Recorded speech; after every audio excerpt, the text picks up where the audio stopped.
What's going on, fellow A-Plussers? It's your boy, Adam Perez. We are back once again with a brand new live episode of A-Plus Hero Report, your weekly stop for your Marvel, DC, television, and movie news, streaming live for you guys here today. We got 6 incredible topics, some honorable mentions, your live viewer questions at the end of the show. So sit back, relax, grab your cup of coffee, and I'll see you guys on the other side.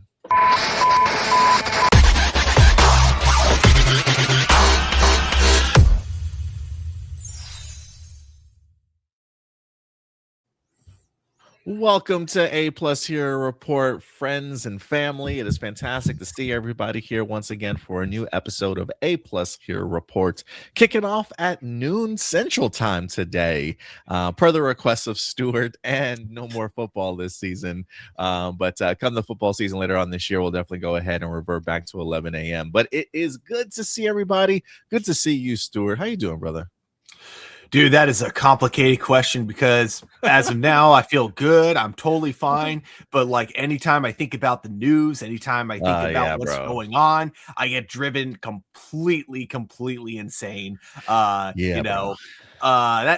where I'm at right now mentally. Like, I'm fine, but yeah. No, I feel you. Part of me really wants to check out when it comes to the news this weekend and try and avoid my phone and Facebook and all that other stuff. But yeah, it's kind of crazy out there. But I'm glad to see you. According to Ron, oh, you can't see Ron here on my cup. There he is. Oh, there he is. Yes. He says, "I regret nothing." The end. Ron Swanson. Man of my heart. Fantastic. Anyway, it's good to see you, buddy. How was the extra hour of sleep? Did you sleep an extra hour? Were you up normally as you usually are, or what? Oh, no, I slept that extra hour, which is great because I closed the previous night at work. No, I feel good. I feel very fully rested. I know last time I was here, not last week, but the week before, I feel like I was just very going through the motions, but now I feel like I'm actually like in this show. I'm actually awake. I'm actually ready to have, real discussions this time. Nice. I love it, man. It's funny. I was trying to take a sip of my coffee, and because my coffee mug is green, it's almost invisible to the naked eye. Almost, you can't. I love it. That's always the fun part about working with the green screen backgrounds. Yeah, no, I need to get me a legit green screen. It's been on my Amazon wish list for like 3 years, and nobody's purchased it for me yet for Christmas. But I need to get a legit green screen. I think it would look just significantly better than whatever StreamYard is offering us here. But it's all right. Have you seen any good movies lately this week, Stuart? Oh, I actually, this is like the weekend I kind of skipped on going to the movies, but I have started playing a new game, the Resident Evil Requiem video game, which that's right. I started a couple days ago. Amazing. Mostly there's one thing that, and I know it's because it's a survival horror and it wants you to feel that annoying anxiety all the time. But, the thing that annoys me so much about this game is like, so you got the respawning enemies and you have very limited ammo, which those two elements I'm totally fine with. That is very Resident Evil. The problem is there's a lot of key items that you constantly need and they're scattered all over the place and they're so hard to spot. Like the interface for trying to pick up items and trying to look around for those items is just, it's not as good as I would like. So I end up finding myself missing important key items, happen to go back and then suddenly noticing that an entire room of zombies that I already cleared is now back and filled with zombies. And it's like, no, I already wasted my bullets on you guys. No, don't do this to me. That's rough, man. That's rough. Other than that, great game. do you use like a playthrough guide or anything like that? Are those still a thing? I remember the playthrough guides were like huge. I don't know if they're still a thing though or not.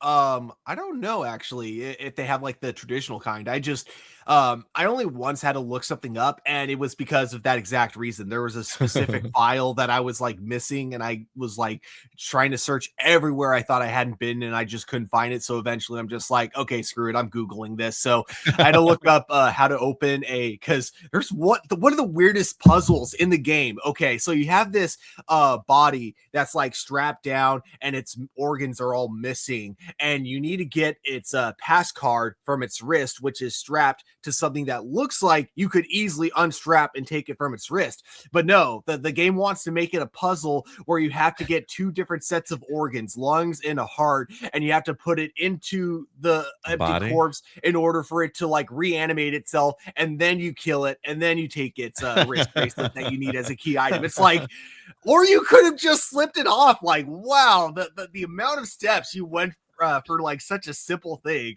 But yeah, it's a great game. That's funny. Well, I'm glad you're enjoying it. Yeah, I did see people posting about it, that it was out.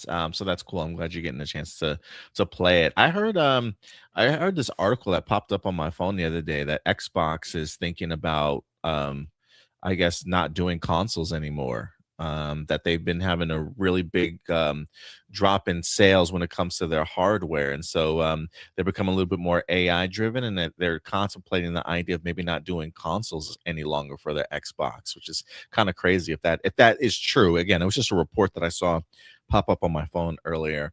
In regards, Honestly, I wouldn't doubt it, and I wouldn't really be mad if that were the case. Now I should point out I don't keep up with the gaming industry as much as I used to, but from what I've kind of just been seeing, just like every time I do game every now and then, there hasn't been a single title that I've been interested in that wasn't available on the PlayStation 5. Whereas like I feel like back when I was in high school and it was the PlayStation 2 and the Xbox, or the PlayStation 3 and the Xbox 360, there were great, reasons to own either console because both of them had a great line of exclusive video games. But now it's like almost anything on Xbox that isn't on PlayStation 5, you could probably play on your PC anyway. So it's just, I don't really see the point now of owning an Xbox console personally. yeah, I think that's one of the things that they were talking about. I haven't had a console in like the longest time, man. I'm so out of the loop when it comes to gaming. So I gotta catch up on some things. Let's see here. We got Crystal in the house. What's up, Crystal? Happy Sunday to you too.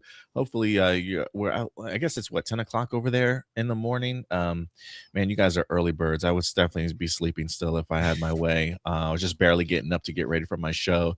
We're going to be talking about your boy Darth Maul on today's show within maybe like 2 or 3 topics or so. But we're definitely going to be talking about that. For those of you who don't know, Crystal Kyber does run her own YouTube channel. She does makeup and she talks Star Wars, and sometimes both at the same time. Okay, so if you're interested in that, check out her page. She also likes to jump over here at A Plus Hero Report to talk Star Wars, because we're going to be doing the Maul Shadow Lord reviews for you guys here on the channel. So if you're not subscribed to us yet, please go ahead and do so.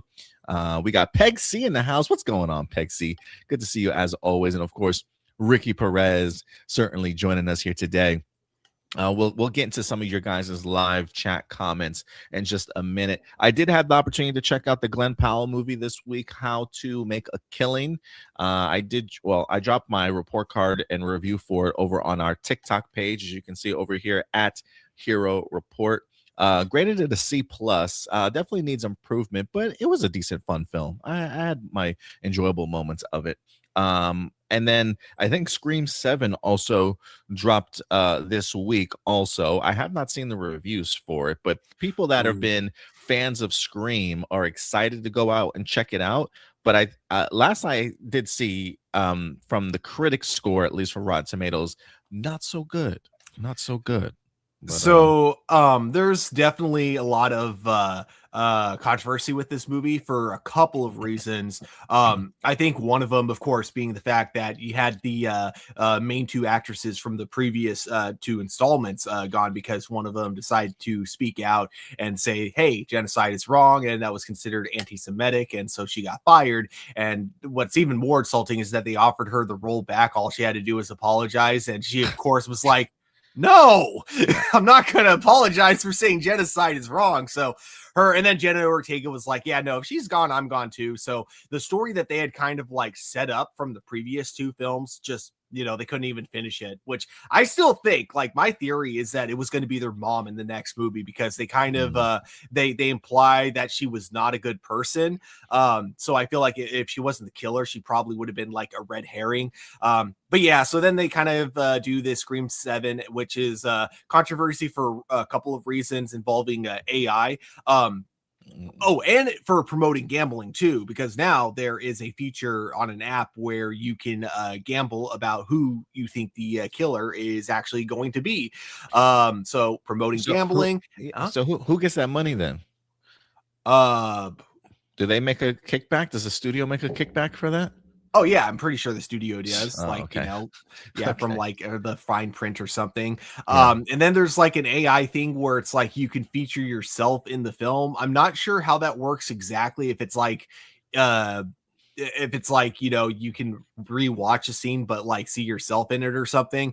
But That's weird. and then there's like the last thing, which is of course Matthew Lillard.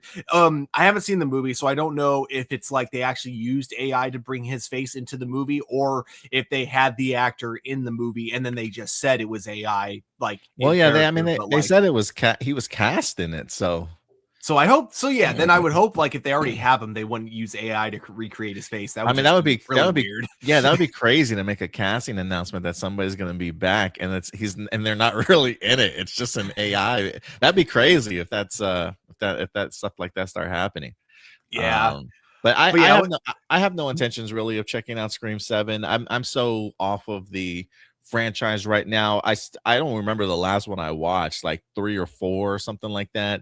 But I have been wanting to watch the ones with Jenna Ortega in them. So maybe I'll catch up. This one just feels like a cash grab, and like yeah. we gotta put something together quick just because what we had last just kind of fell by the wayside, and we need something quick to stay on production schedule type of thing. So that kind of Exactly. sucks. I do recommend 5 and 6. 5 was all right as a way to relaunch the franchise, but 6 I thought was actually pretty incredible. And thank you so much, Blossom. Yeah, shout out to Blossom with the $5 super chat here, starting our weekend off right. I've said it once, I'll say it again. AI is an insult to artists, let alone humans. Yeah, in the words of Guillermo del Toro, fuck AI, man. But yeah, anyway, Crystal says not gambling on a movie. I know it's gambling. You can gamble on anything these days. It's pretty insane. Yeah. But yeah, guys, let us know some of your thoughts. If you had the opportunity to check out any movies this week, certainly let me know. I wonder if Crystal checked out Wuthering Heights. I know she's a fan of romance and yearning for things, so I do wonder if she's had the opportunity to check out Wuthering Heights or not. They got a couple other movies coming out, I think here soon. Hoppers, I believe, kicks off March. The Bride, also that Maggie Gyllenhaal film. The Bride comes out March 6th. Also, that's one I'm looking forward to. And the one that there's a couple actually really good ones. They Will Kill You on March 27th. I think we also have Ready or Not 2 on March 20th, and then we even have Project Hail Mary on March 20th as well. Crystal says I did not see Wuthering Heights. I heard a lot of bad things about it. Haven't read the book yet. I We hear got block. mixed things. Like I hear that the writing's not anyone's favorite because they very much were they were very picky about which parts of the book to leave out and which ones to like keep in. And then on the other side of the coin, I hear that visually it looks absolutely incredible. Okay, cool. Let's see. Remember, guys, as we go through these articles and talk about them, these are just simply our A+ opinions, but we always want to know yours. So feel free to communicate with us. Let your thoughts be known in the live chat. Give us some things to discuss and converse back and forth as we go through these topics. But I do want to show some love here to Ricky Perez. Hey, Adam, just saw the first look sneak peek at the upcoming second season live action One Piece series during FanFest 2026. Yeah, that's right around I think that's, when does that drop? Does that drop in March or That's April? in March, I believe. In March, right? I'm gonna look it up real quick. I'm excited for that show. Also, last Friday marks the 30th anniversary of Pokemon. They show Pokemon presentation on news on upcoming games. It's crazy that Pokemon's 30 years old already. My brother's 33 right now. That felt very much like his generation. He loved him some Pokemon growing up. Also saw the sneak peek clip of the new episode of Star Trek Starfleet Academy on IGN's FanFest. Have you been watching this show, Stuart? I have been. Okay, slightly rough start, and I think not even the first episode. First episode was great, but slightly rough start after that, only because like I feel like the writers couldn't decide if they were writing college students or high school students because they just the way they act sometimes goes from being exactly what you would expect from a college show to are these kids even like, did they even graduate high school? What is this? But I do think it just took a few episodes for it to find its footing. But now that we're like, I think once it gets into episode 6, it's gotten really good. 6, 7, and 8 have been like incredible episodes. And I'm really digging almost all the characters. There's still like, I think what sucks is that the show doesn't know how to write like the typical bully character, or they don't know how to make the typical bully character interesting. They constantly tell us, oh, there's more to this character than what we see on the surface, but they're not really showing us very well with it, especially when it comes to some of the cadets at the war college, because this is like post-burn, so there's like a war college now, where it's just like you get them being bullies and there's not really much to it other than that. But apart from that, everything else about the show, I'm absolutely loving. I think so. Like all the other characters we get are great, especially Caleb. I freaking man, I want to see this show going on for 6, 7 seasons because I want to see Caleb become a captain. And I know the show is probably going to get canceled at the end of season 2 because of Paramount's whole big shift that they're making and things, and that is just way too bad. Because I feel like there's just so much potential to see with these characters going forward. So, but yeah, all that to be said, Starfleet Academy is great. I don't care what any of the grifters say. Yeah, no, I've really been enjoying it too. The first 2 episodes dropped together. The first episode was good. The second episode to me felt really piloty.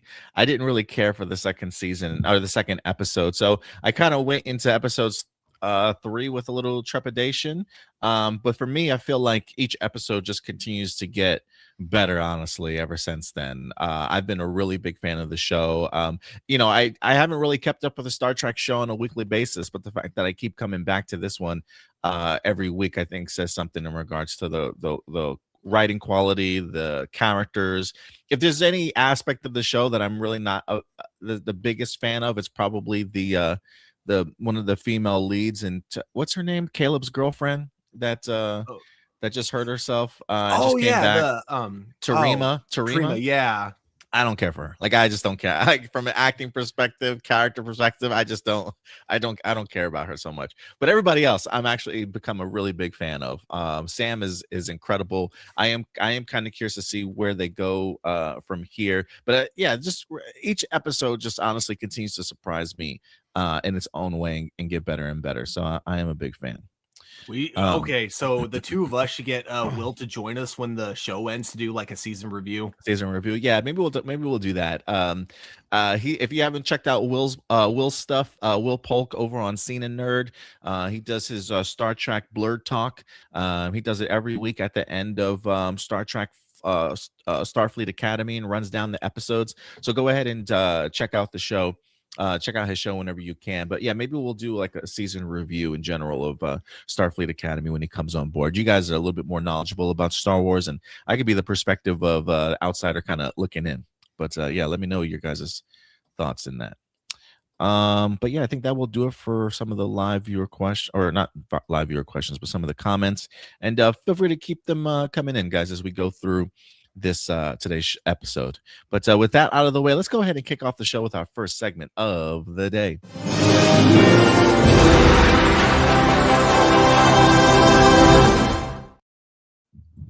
I might change the perspective here a little bit for us. Let's get some nice close-up shots of both of our handsome faces here.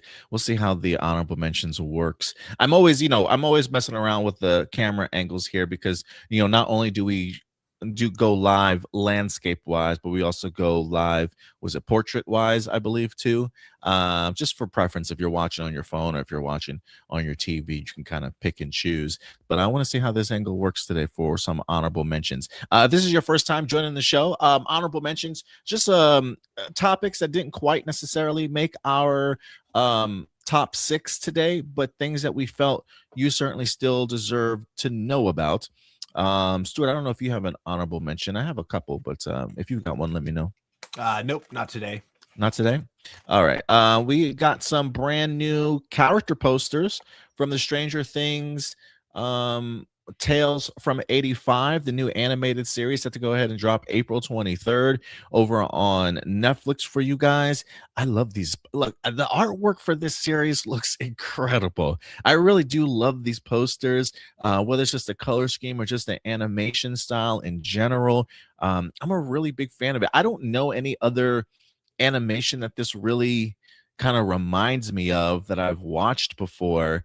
Um, but yeah, I dig all of them. Everybody looks like their characters, honestly, to me. We do have a brand new character that's going to be joining the cast.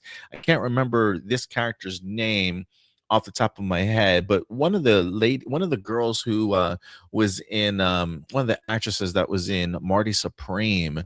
I think it wasn't his girlfriend, but the one that he wound up getting pregnant, and she was trying to be with him the entirety of the movie. She's supposed to be voicing this particular character, but the fact that we don't see this character in any other season does make me curious as to what role she plays. Is she just going to be in season one? If there is a season two of Tales from 85, how long will she certainly be around? But that's really the only new character it seems that they're at least highlighting visually. But yeah, we got some new character posters. What do you think of them, Stu? Yeah, I agree. I like the art style.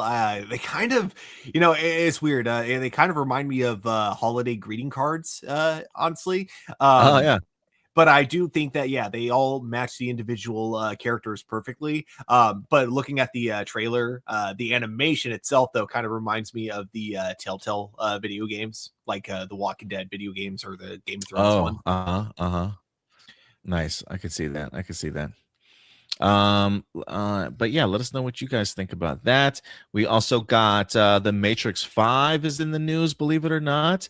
Following an initial announcement back in 2024, updates on the Matrix 5 have been minimal, but there is some good news over on screenrant.com.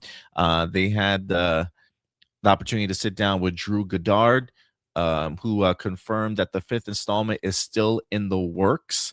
He says, I'm in my writing cave writing. I don't know how long I'll be in that writing cave, but whenever I come out, I'll have news to share. So the Matrix 5 has not gone anywhere so far. We'll see. Now that things are changing over at Warner Brothers, we'll see if they continue along with this. But apparently, Drew Goddard is still working on Matrix 5, Stuart. What else do we got? Do you know if like either the Wachowskis are still going to be involved, or are they still or is Warner Brothers really pissed off about Matrix 4? They might still be pissed off about Matrix 4. I don't know. I haven't seen anything. It's really been minimal. Like they said, the updates have been really hard to come by.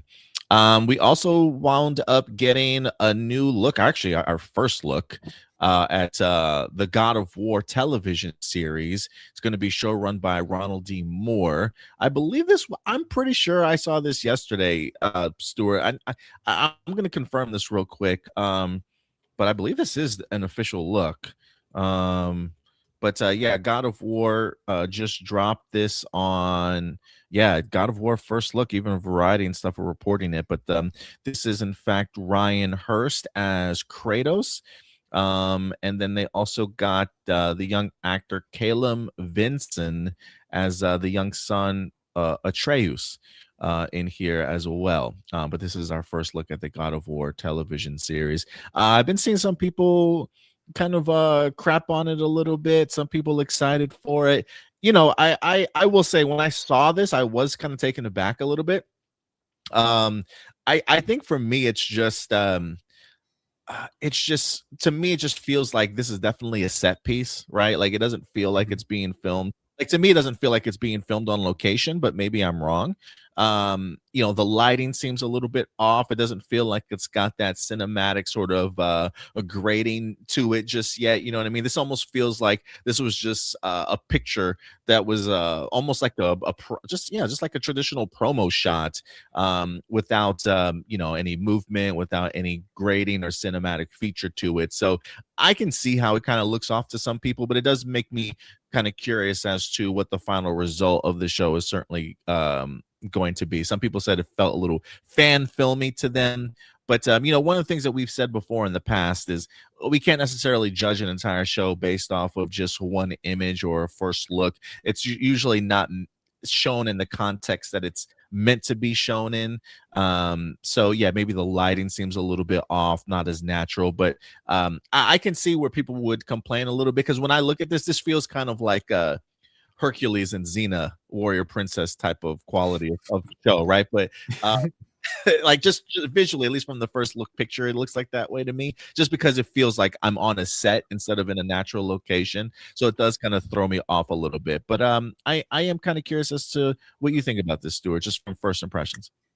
I think, like, yeah, it's weird because, like, I can't quite articulate why, but something does. I kind of agree. Something does feel very cheap about it. The only thing I can kind of think of why I look at this and this feels more like cosplay rather than like an actual set is because of how, like, the makeup and the costumes are so accurate to the video game, but then you have two actors that look nothing like the video game characters, and I think the combination of those two, it's what's throwing me off and making me think of cosplay rather than an adaptation, because adaptations will usually change something to make it not look completely accurate or look exactly like the game. So I don't know, there's, again, it's hard for me to articulate why, but something does look kind of weird about this photo.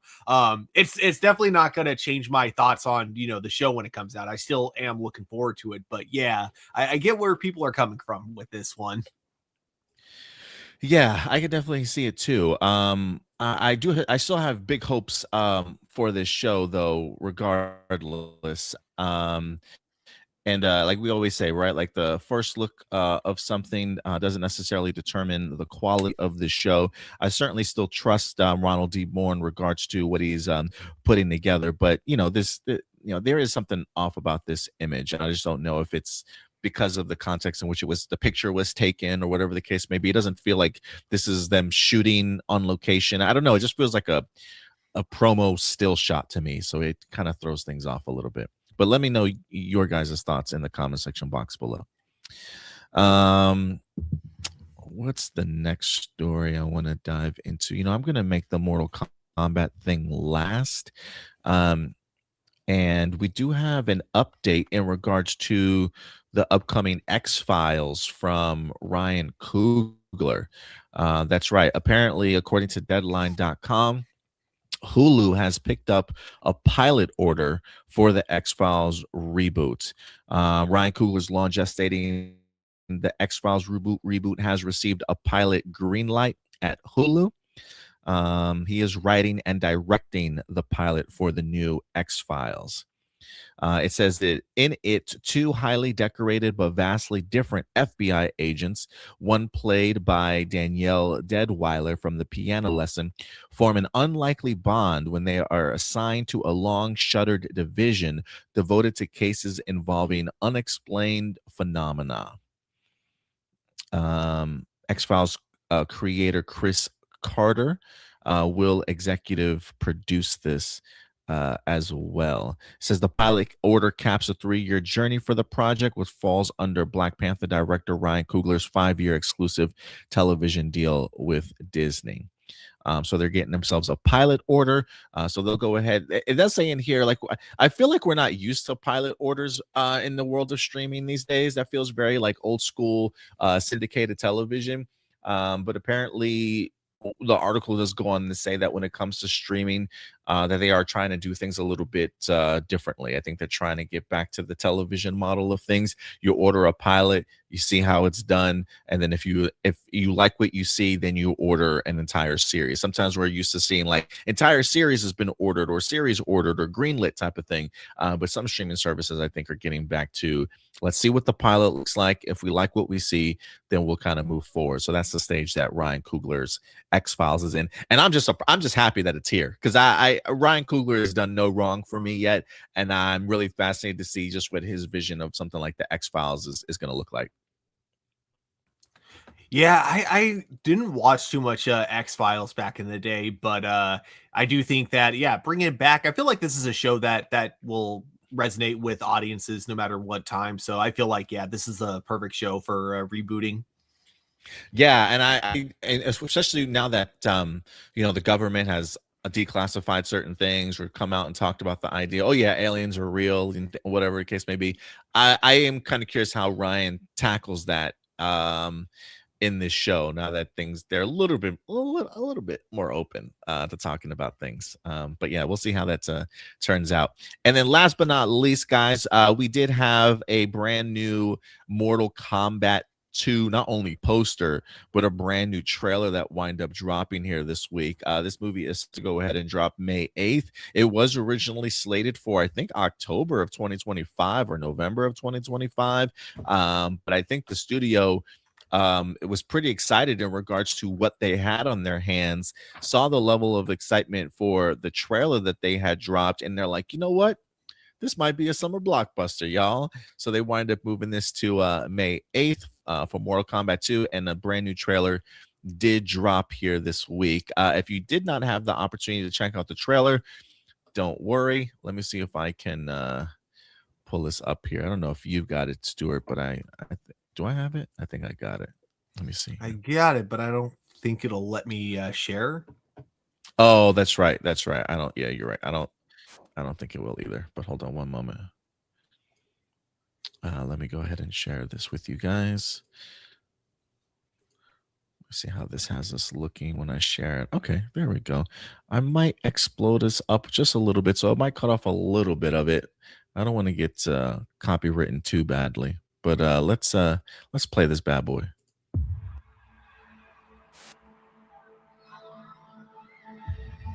You want to know what makes a hero? It's not destiny. It's not something you're born with. It's searching for greatness. Johnny Cage, you have been chosen for Mortal Kombat.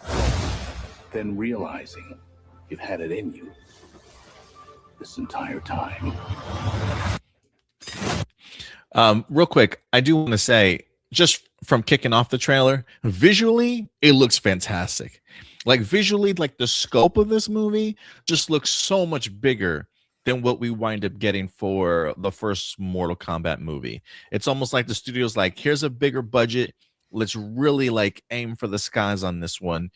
Visually, from just the scale and scope and special effects so far, looks great. But I also do love the journey that Johnny seemingly finds himself in, that he's very much like not retired, but like almost like a washed up actor. I mean, the fact that Homeboy's at a convention and he's got nobody in his line, like I feel like I see that all the time when I go to conventions. There's always like, those individuals that have been around for such a long time that had peaks of popularity, but now people just kind of walk past and are have their eyes set on other stars, sort of thing. So the idea of people having issues with Carl Urban playing an older Johnny Cage, I almost feel like this is probably like naturally for him. I do think, I have a feeling like story wise, this kind of makes sense for him.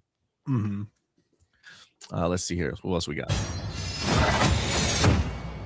Whoa! I really don't feel comfortable hitting a girl. Don't worry. You won't. Yo, send me back. I want to go back. The rules of the tournament are simple. Our fates would not be settled by the size of our armies. It would be. I mean, look at that. I mean, it's gorgeous, Stuart. It's gorgeous. The moment they narrated the rules of our tournament are simple, I'm like, wait, is this an actual tournament fighter this time? Because I think that's what disappointed me in the first movie, is that the trailer kind of misled us. Like they made it seem like our main character had been chosen for this tournament, which made me think that that's where the movie was going. And then the movie ends before we ever even get to that tournament, which I don't know. I look at movies like I always get Dragon? Enter the Dragon mixed up with Way of the Dragon. I want to make sure I'm talking about Enter the Dragon. It was. That was the tournament one. Okay, cool. So Enter the Dragon, great movie, tournament movie. Everyone was still able to have like a character arc. You were able to have like some really good action scenes, and they were still able to make some stakes, raise stakes by having a villain and all that. So I don't know why it's taken so long for them to kind of do that in a fighter movie. You know, I think that if they ever do a Street Fighter movie, that's what I want from it. I don't want it to necessarily be a story that just involves these characters. It's like, no, I want a tournament fighter movie. And Cole's nowhere to be found in this tournament. I have not seen a picture of him at all in any of these trailers, it feels like. Yeah. Decided by combat. Damn, that looks good. I'm not some great warrior. I'm not some champion. This is a war for the fate of your world. Finish him! Me.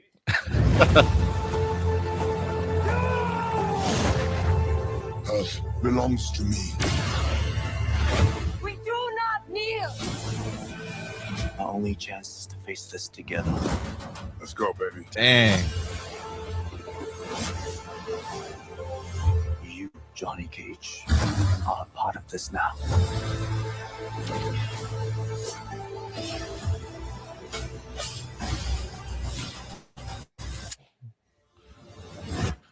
You know, Stuart, I gotta ask, are the same writers and directors back? I cannot remember. I feel like they might have switched them out for somebody. Maybe the writers might still be there, but I have a feeling that the directors might have gone elsewhere, or maybe I have it flipped, because it's like it just feels like there's no way that same creative team from the first one came back and made this movie. So there's a part of me that feels like somebody wind up getting replaced or whatever the case may be. But like, this is what I'm talking about. This is definitely like, this is tournament style. Like, all the different combinations of battles that we've seen in this trailer alone look phenomenal. I've been waiting to see Ludi Lin certainly return also. That's my boy from Power Rangers. So the fact that he's playing Liu Kang again, right? The fact that he's really getting into his bag in here. The power ups look insane. I truly cannot wait for this movie. It looks really good. Do you see anything with the creatives? Okay, so it is, same director. The writing team, it's hard to tell because, hang on, I have to look at them individually, because each one or both movies are written by 3 different people. Oh, okay. Yeah, it's a completely different set of writers. So the first one was written by 3 completely different people than the 3 people that are writing this movie. So, but it is the same director, it looks like. Because it feels like, alone just from the trailer, like from a narrative perspective, this actually has intelligent pathway for these characters and character arcs, and things are very character driven. It feels like, on top of great action. So the fact that they kept the director, but they're like, no, we know we need to tell a better story. Good move on the studio. Yeah, I mean, I would have kept the director too, because even though I didn't love the writing in the first movie, I still think, just like with this one, like costume designs, visually, I think they look, and even the action scenes I thought were incredible. Yeah, they really are. Get over here!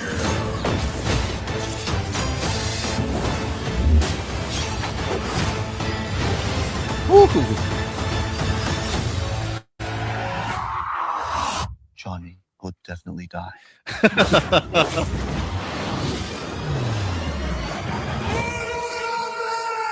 I cannot wait, man.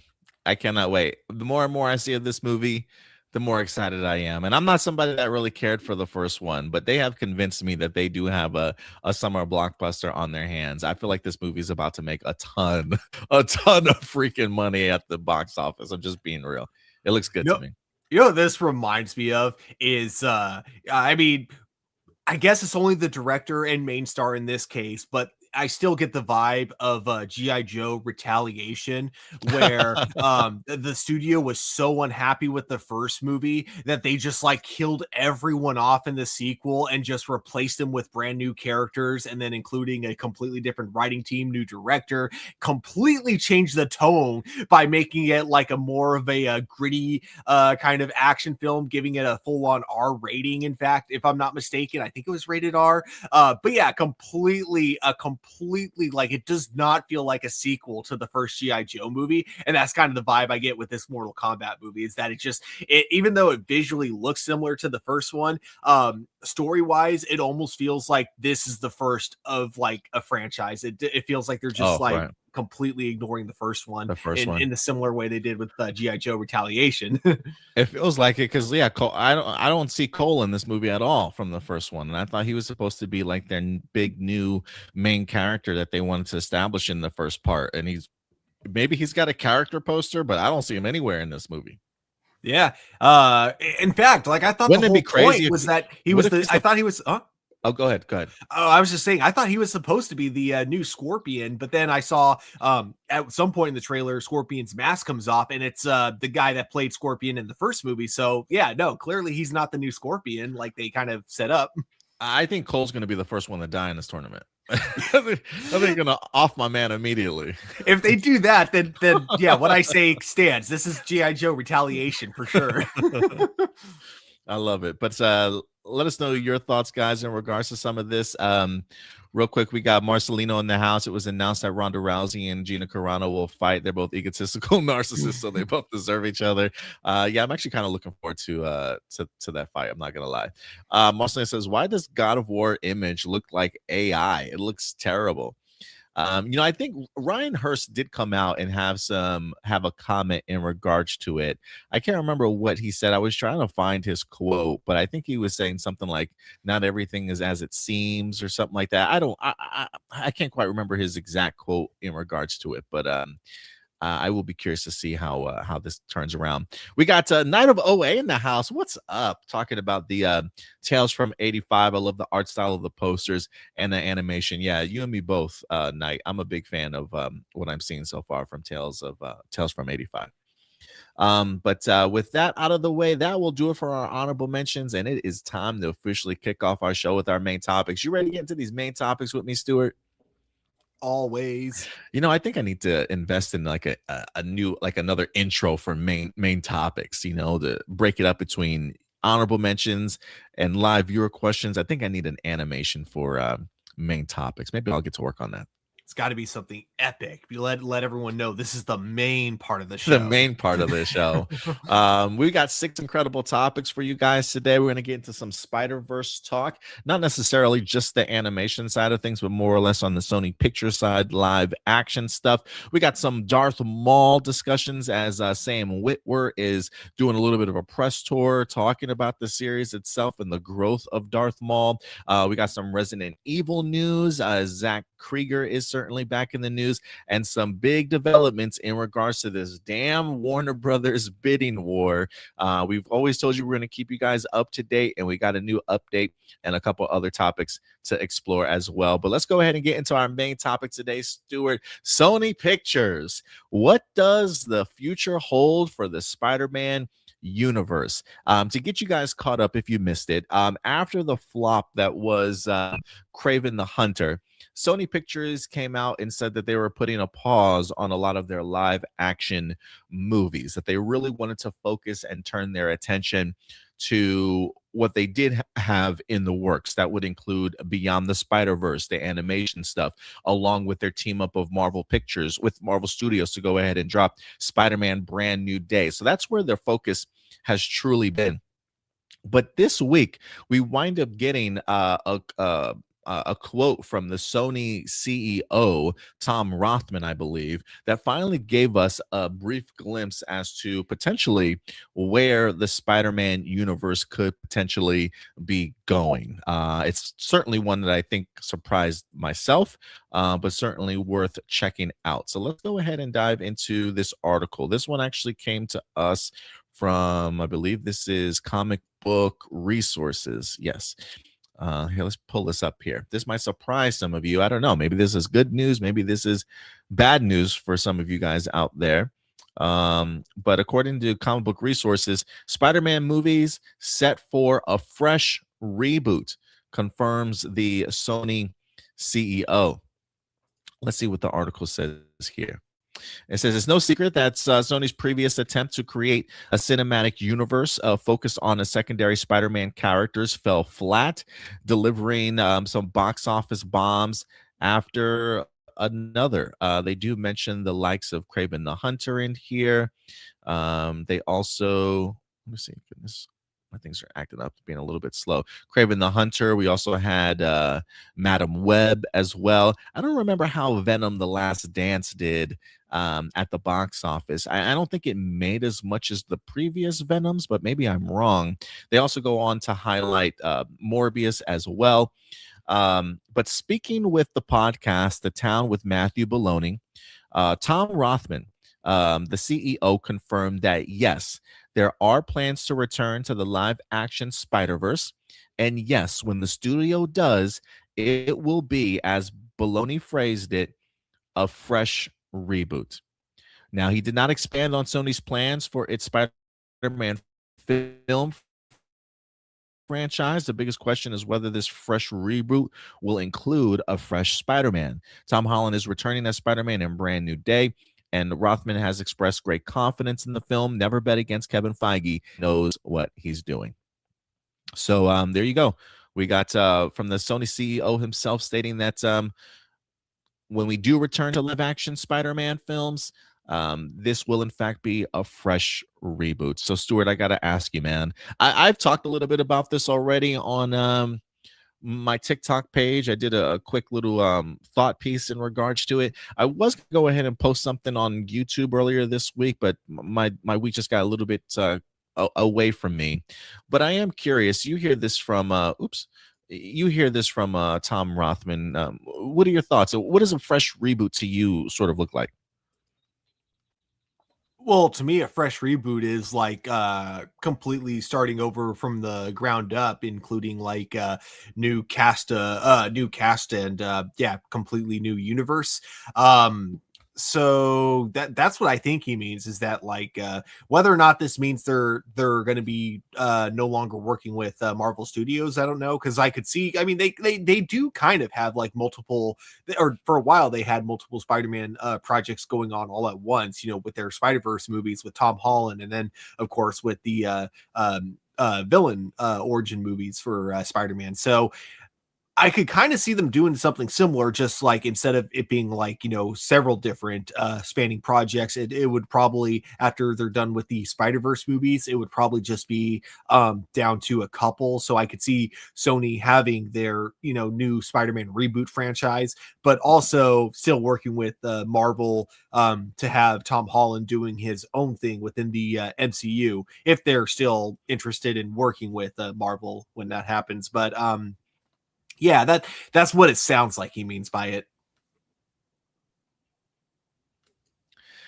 Yeah, I mean, I definitely am still hoping that regardless of what this fresh reboot consists of, I still think that they will continue to work with Marvel Pictures to create Tom Holland Spider-Man movies. I mean, from a financial point of view, and they make most of their money from this team up here. I mean, they still have some level of control, at least in regards to distributing and marketing and kind of putting it together. I'm sure they sit down with Marvel and come up with whatever the story certainly might be, but I think Marvel Studios probably takes the more reins of it in regards to its casting and maybe the creative direction that Sony is comfortable with, and really plugging and playing a lot of their MCU characters into these movies. So I think the partnership between Marvel Studios and Sony Pictures has certainly benefited it. You know, look, to me, you know, I think there was even like rumors that after they decided to put a halt on things, that this might have meant, you know, Sony Pictures was going to sell the rights back to Marvel Studios, sort of thing. And I don't see that ever happening. Like I just don't, unless Sony Pictures is like looking to sell their, you know, their company at some point in time. Maybe that's the case, but having the rights to Spider-Man is a moneymaker. I mean, I don't want to say it's guaranteed or anything like that, but it's such a hot commodity. I don't see Sony Pictures ever loosening their grip on it, if at all possible. So I do expect them to continue to do their things. And look, when you've got all those characters, something has to be done with them. I mean, you can't just sit on them, sort of thing. So a fresh reboot, I think, is certainly needed. And I'll also emphasize the two things that I talked about prior over on my TikTok video that I think is important here. If we're going to do a fresh reboot, the article does say, does this include a fresh or a new Spider-Man? There's a part of me that thinks that it certainly should. I think one of the complaints that we've had is that while, yes, it's cool to see some of these villains turn to anti-heroes and have their own solo films, or at least be explored in a solo film, if you're going to call it the Spider-Man universe, there's got to be a Spider-Man involved somewhere, right? And we've never had a Spider-Man in this universe. Tom Holland has never come over and done a solo Sony Pictures film, if you will, without the Marvel Studios banner. So where do we go from here? I think you do need a Spider-Man in this universe, and I think the perfect Spider-Man is Miles Morales. So one would be, you need Miles Morales as your Spider-Man. Wherever Beyond the Spider-Verse winds up taking you, we've had a theory around here for years now that Beyond the Spider-Verse was going to take Miles from the animation world and place him in live action.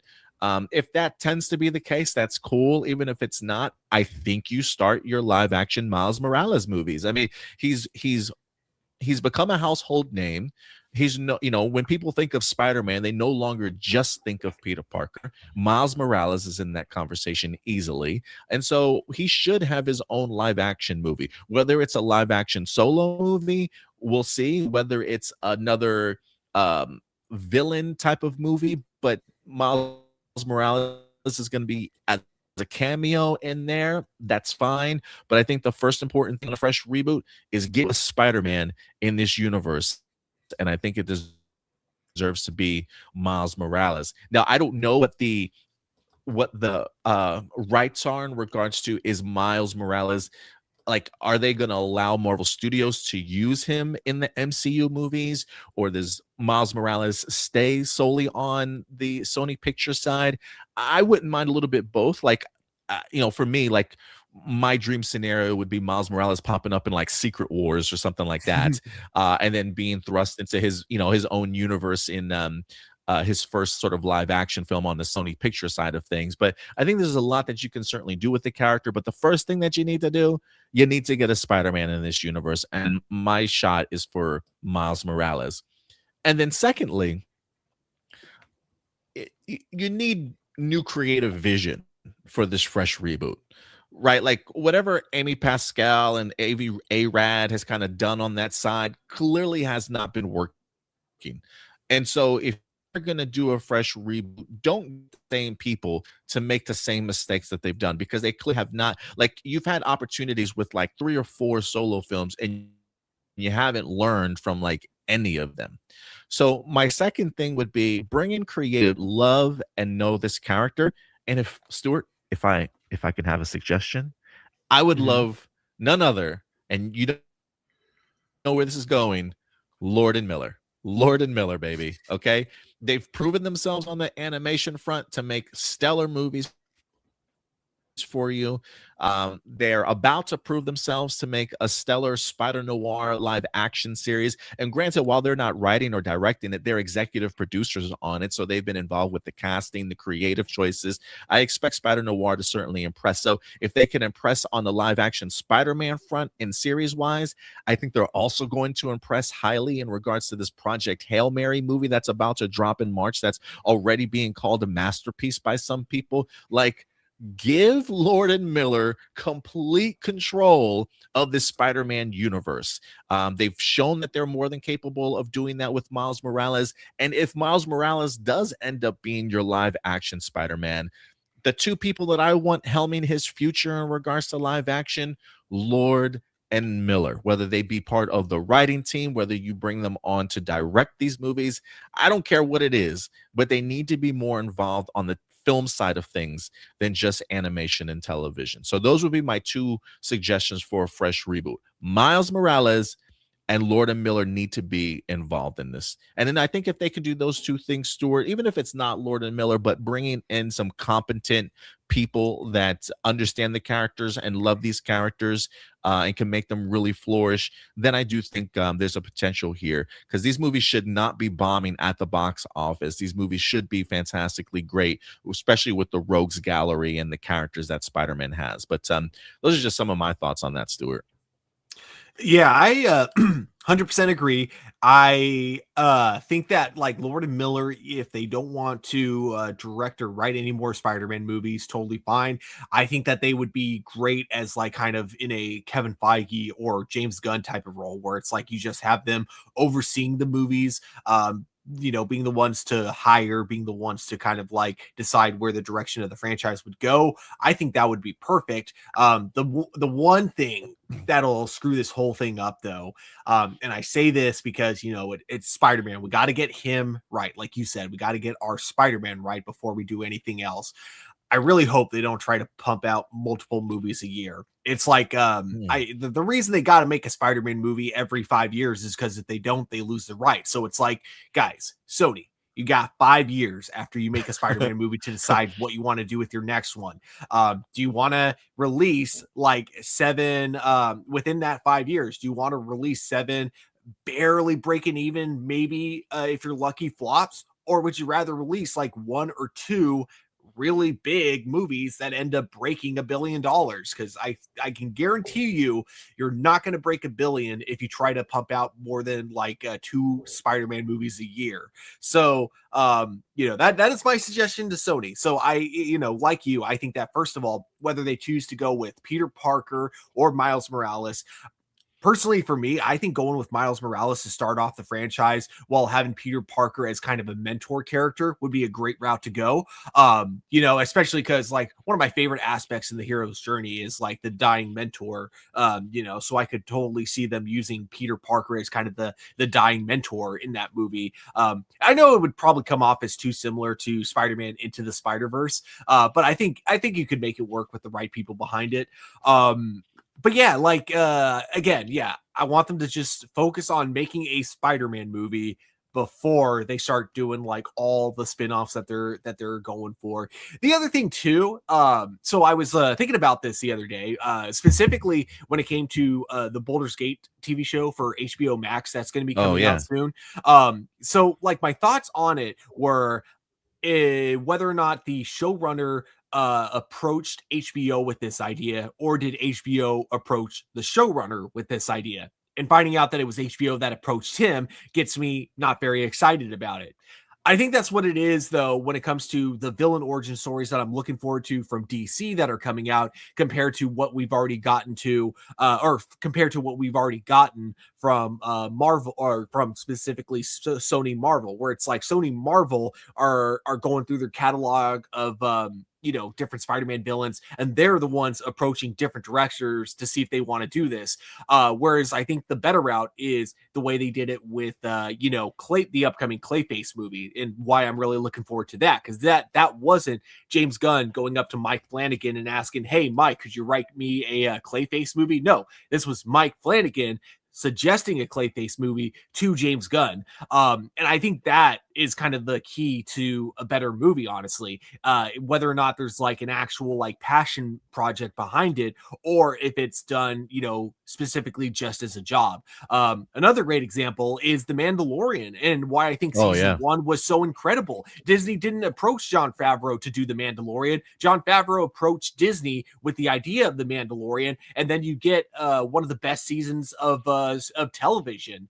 So I think that that's like a big distinction. So I think that if we do get villain origin stories, from future Sony projects, I just hope they come from people bringing the idea to Sony, and not Sony just once again throwing a dart at the board of their Spider-Man catalog and then going, that guy, well, we'll make a villain origin movie with that guy next.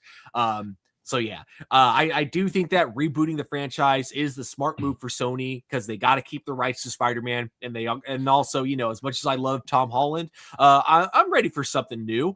So you know, I'm ready to see a new Peter Parker, new Miles Morales, see a new whole, you know, world open to Spider-Man, a fresh new take on this world. Yeah, I just don't want them to, you know, rush it like they've been doing in the past. I don't want them to try to compete with Marvel. I want them to do their own thing. Go back to going with movies one at a time, like what they did with the Sam Raimi movies, like they started doing when they made the first Amazing Spider-Man movie, before Amazing Spider-Man 2 became a trailer for a bunch of spin-offs. Yeah, like well, first off, I don't see Tom Holland going anywhere. I still think Tom Holland will be the Peter Parker Spider-Man, at least when it comes to the MCU. Now, you do make an interesting point. Like, I think both can exist. I think a Tom Holland Spider-Man on the MCU side can work. A Miles Morales Spider-Man on the Sony Pictures side, I think, could work. You know, you bring up the idea of mentorship. You know, I don't know if Miles even needs a mentor at this point in time, based off of his just adventures that we've seen so far from his first 2 animated movies, and then maybe potentially in Beyond the Spider-Verse. Maybe by the time he at the end of Beyond the Spider-Verse, maybe he is sort of like his own man. But you know, if we do want to bring in a mentor, I think this is like where the idea of, like, if you want to see a returning Tobey Maguire, like maybe that would be a really cool, like, a mentorship for Miles Morales, if you want to play in that sort of aspect of the Sony Spider-Man universe. Maybe we go back that route. And it is one of those things too where I would agree with you. I would start off with a solo Spider-Man movie. If you do want to do a solo villains movie, I would be like, where would you go? Like, you've really ruined a lot of these characters already. Like, what direction do you go that that hasn't necessarily been done already, and can you resuscitate them in that way? So maybe the solo Spider-Man film route is the way to go, instead of kicking us off with more villain movies that you might potentially ruin for us. So we'll see what they have in mind for this fresh reboot. This is the first time that we've heard of their Spider-Man universe live action in a long time. So we'll keep you guys posted on more that we learn about from this potential of a fresh reboot. But I am curious to you guys, what does a fresh reboot look like to you guys under the Sony Pictures wing of things? Do you have any ideas, any words of advice for Sony that you think would help them steer themselves in the correct direction? We would certainly go ahead and love to know your guys' thoughts in the live chat. But yeah, I think there's a lot of potential here for a reboot. Do you think they'll use new villains or restart with previous villains? You know, I don't know. Like if we introduce a Miles Morales Spider-Man movie, do you bring back Aaron Taylor Johnson to play Kraven the Hunter, or God, or are we just like, this is really a fresh reboot, and we're gonna either utilize new villains or restart with previous villains and maybe have them return? Like, I don't expect to see Venom anytime soon, because I do think that there's works right now for Venom to be a animated movie, is what I think we talked about last week when you weren't here, Stuart. But I don't know. Would you tackle new villains, or would you want to restart some of the ones they've already done? I'd want to do like I guess, okay, so if I'm doing a first Spider-Man movie and I'm a producer deciding which villains to use, I'd want to use one that people are familiar with, different actor, of course, so not one that's been already established by a different actor. But I would want to use like someone like, you know, Dr. Otto Octavius, Scorpion, you know, someone familiar. And then I would want to go with like a secondary villain. That would be someone that's not quite as common, someone that's like, you know, like known but not like necessarily in the movie universes of Spider-Man. So that's how I would start it anyways, as like kind of a way to let the audience know that yes, we're giving you something familiar, but we're not afraid to add something new to it as well. Yeah, Marcino says, do you I think he clarifies what he said before. He says, do you think they will use new versions of previous villains, like yes, Kraven as you know, as Venom, or Scorpion as Venom? Yeah, potentially. I hope if they bring back Kraven, they use Jeffrey. If he's still kicking by the time they eventually get to that movie, I kind of want Jeffrey Dean Morgan or Ron Perlman as Craven. I want someone who looks like they're ripped straight out of the comic books, to play the character. Yeah, that'd be dope. Somebody just give me a Hobgoblin already, man. Like I've been waiting for a Hobgoblin anything at this point. Like please. So we'll see how it turns out. But yeah, guys, let us know your thoughts in regards to what the CEO had to say. And with that out of the way, guys, let's get into our Star Wars bag, baby, shall we? We got some Star Wars for you because we have ourselves a brand new animated series that's set to go ahead and drop here in April, kicking us off in April. I believe it's an 8-episode series, maybe a 10 episodes. I can't remember off the top of my head, but Darth Maul, baby, is set to return. We've had a couple of trailers in regards to this already. I've been very critical of the overusage of the Clone Wars animation, but I got to tell you, Stuart, I feel like they have really kicked it up a notch. Like I don't know what they're doing this time around, but my God, this show looks clean. It looks great. It looks dark. It looks gritty. And anytime you get Sam Witwer to certainly return to voice Darth Maul, I think you're certainly doing something right. And Sam Witwer is in the news this week. I don't know if he's on a press tour right now, but he's definitely hyping up this show as he wanted to give us further details in regards to what we can expect, not only from the show, but Darth Maul himself, as he is ever changing, to certainly say the least. Let's go ahead and bring this up from Sam Witwer. This is from the Hollow Files. What's up, Hollow Files? Shout out to the Hollow Files over on Twitter. They do some great work over there. Sam Witwer reveals how Maul has changed in Shadow Lord. It says in the penultimate issue of Star Wars Insider, Sam Witwer gave an insightful interview as he dives into the upcoming animated series premiering April 6th on Disney Plus. In the interview, Whitner explains Maul's motivations in the show, how he has changed since the Clone Wars, his unexpected stance on the Jedi, and a lot more. So let's see. I don't even know how long this article is, but it says, what are Maul's state of mind and motivations? He goes on to say, well, first off, it says Sam Witwer's been playing Maul for 15 years. That's crazy. So if there's anybody that knows this character, it's him. This is what Witwer has to say. He's confused. He's a little apprehensive. The series picks up right after the Clone Wars. I believe it's right after Clone Wars Season 7. The Empire has taken over, and Maul's reassessing everything. There are plans in place that were supposed to insulate him from the changes when the Empire came to power. And a lot of people that were supposed to be there for him were not. He's getting back on his feet.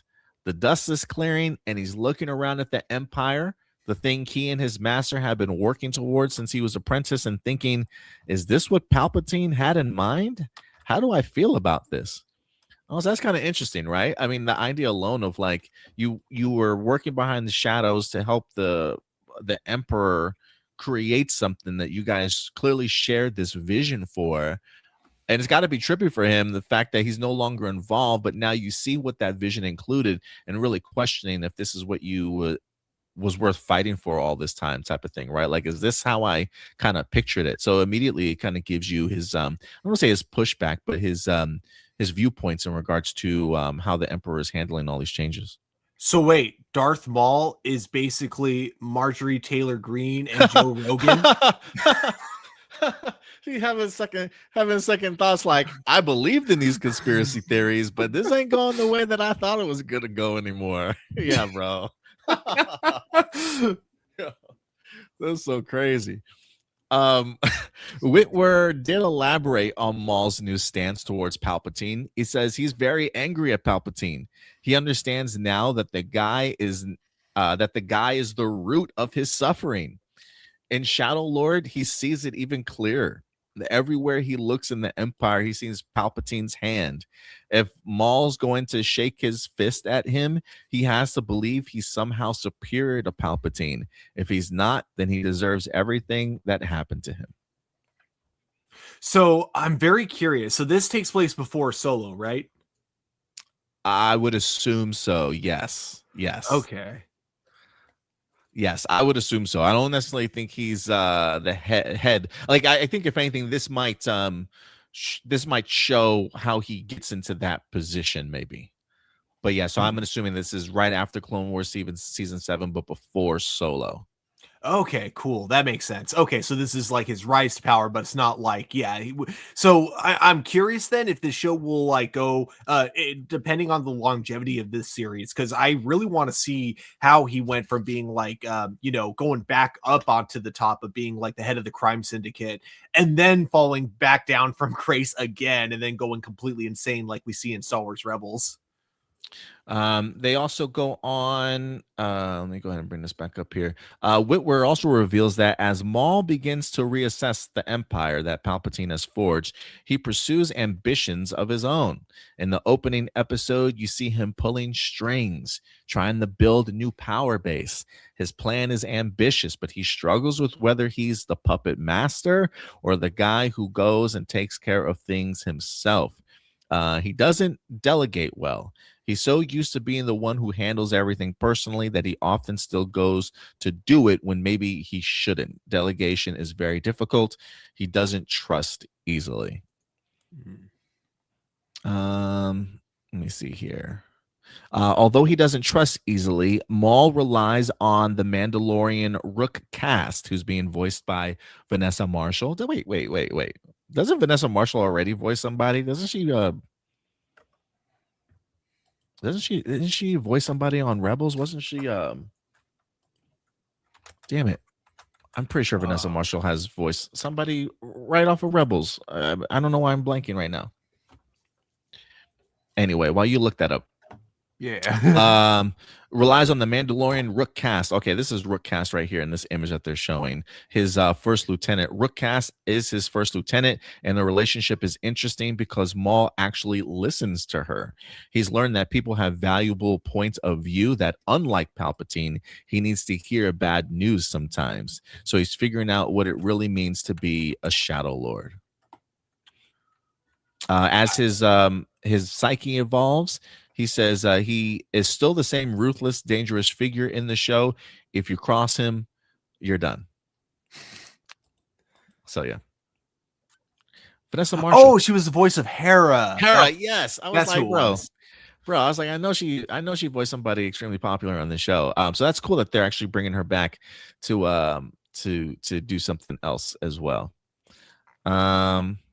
But yeah, I always do love that character where it's like they may be like kind of like not they may be your lackey, or they may be like working for you, but they're not necessarily afraid of you, because like the way they phrase in the article of she's not afraid to tell Darth Maul bad news, where it's like I feel like, as we see from in other Star Wars movies, where like people are always afraid to tell like the highest up like the really bad news, because then what tends to come next? yeah. I'm sorry, I keep going through this. I didn't realize this article was as long as it was. How Maul's conflict with Ahsoka in season 7 forever changed him. He says the last time that we saw Maul was the Siege of Mandalore arc of the Clone Wars. Defeat at the hands of Ahsoka Tano marked just the last stumble in Maul's grand plans for the galaxy, and it seems that this defeat has a lasting impact on him. He says he told the truth to Ahsoka about Palpatine's plans. Everything he said was true, and he was the only character who had a workable plan when the Empire was about to come to power. He just blew the pitch. He says in this new series, he's learned to fight in other ways too. He's learning to use words, manipulation, persuasion. He's realizing there's responsibility behind every action. That's new territory for Maul. I think like it kind of came down to is that like when he tried negotiating with Ahsoka in Star Wars: The Clone Wars, I think he did so with the assumption that everyone wants what he wants, which is power. And so I feel like that's the problem, is that's the language that the Sith speak. So I wonder if that's what Maul's going to have to learn here is, hey, not everyone is as power hungry as the Sith. Marcelino does ask, so will you review Maul with Will and Crystal like the previous Star Wars shows on live streams? Yes, that is certainly the plan as of right now. He also goes on to say, talking about his stance on the Jedi, he was trained to hate and destroy the Jedi without ever questioning it, Witwer says. Now he's looking at the galaxy going, boy, we sure could use a Jedi Knight or two. At least when the Jedi, you knew where they stood. There's something to respect there. This empire, he sees no values there, just a naked grab of influence, power, and money. Principles are gone, and he looks at that with a certain level of distaste. He may not have agreed with the Jedi Knights, but at least they had principles. You knew who you were dealing with, and you could reason with that. There's no reasoning with the empire. Yeah, you're right, bro. I mean, his stance is fully committed at one point in time, but now he's certainly like, wait a minute now. These guys really have nothing worth of value here. So yeah, Maul certainly seems to hold himself to a higher standard than where he sees the Empire at as of right now. Like just completely trained and brought up differently, you know? Yeah. But yeah, I'll let you guys look at more of the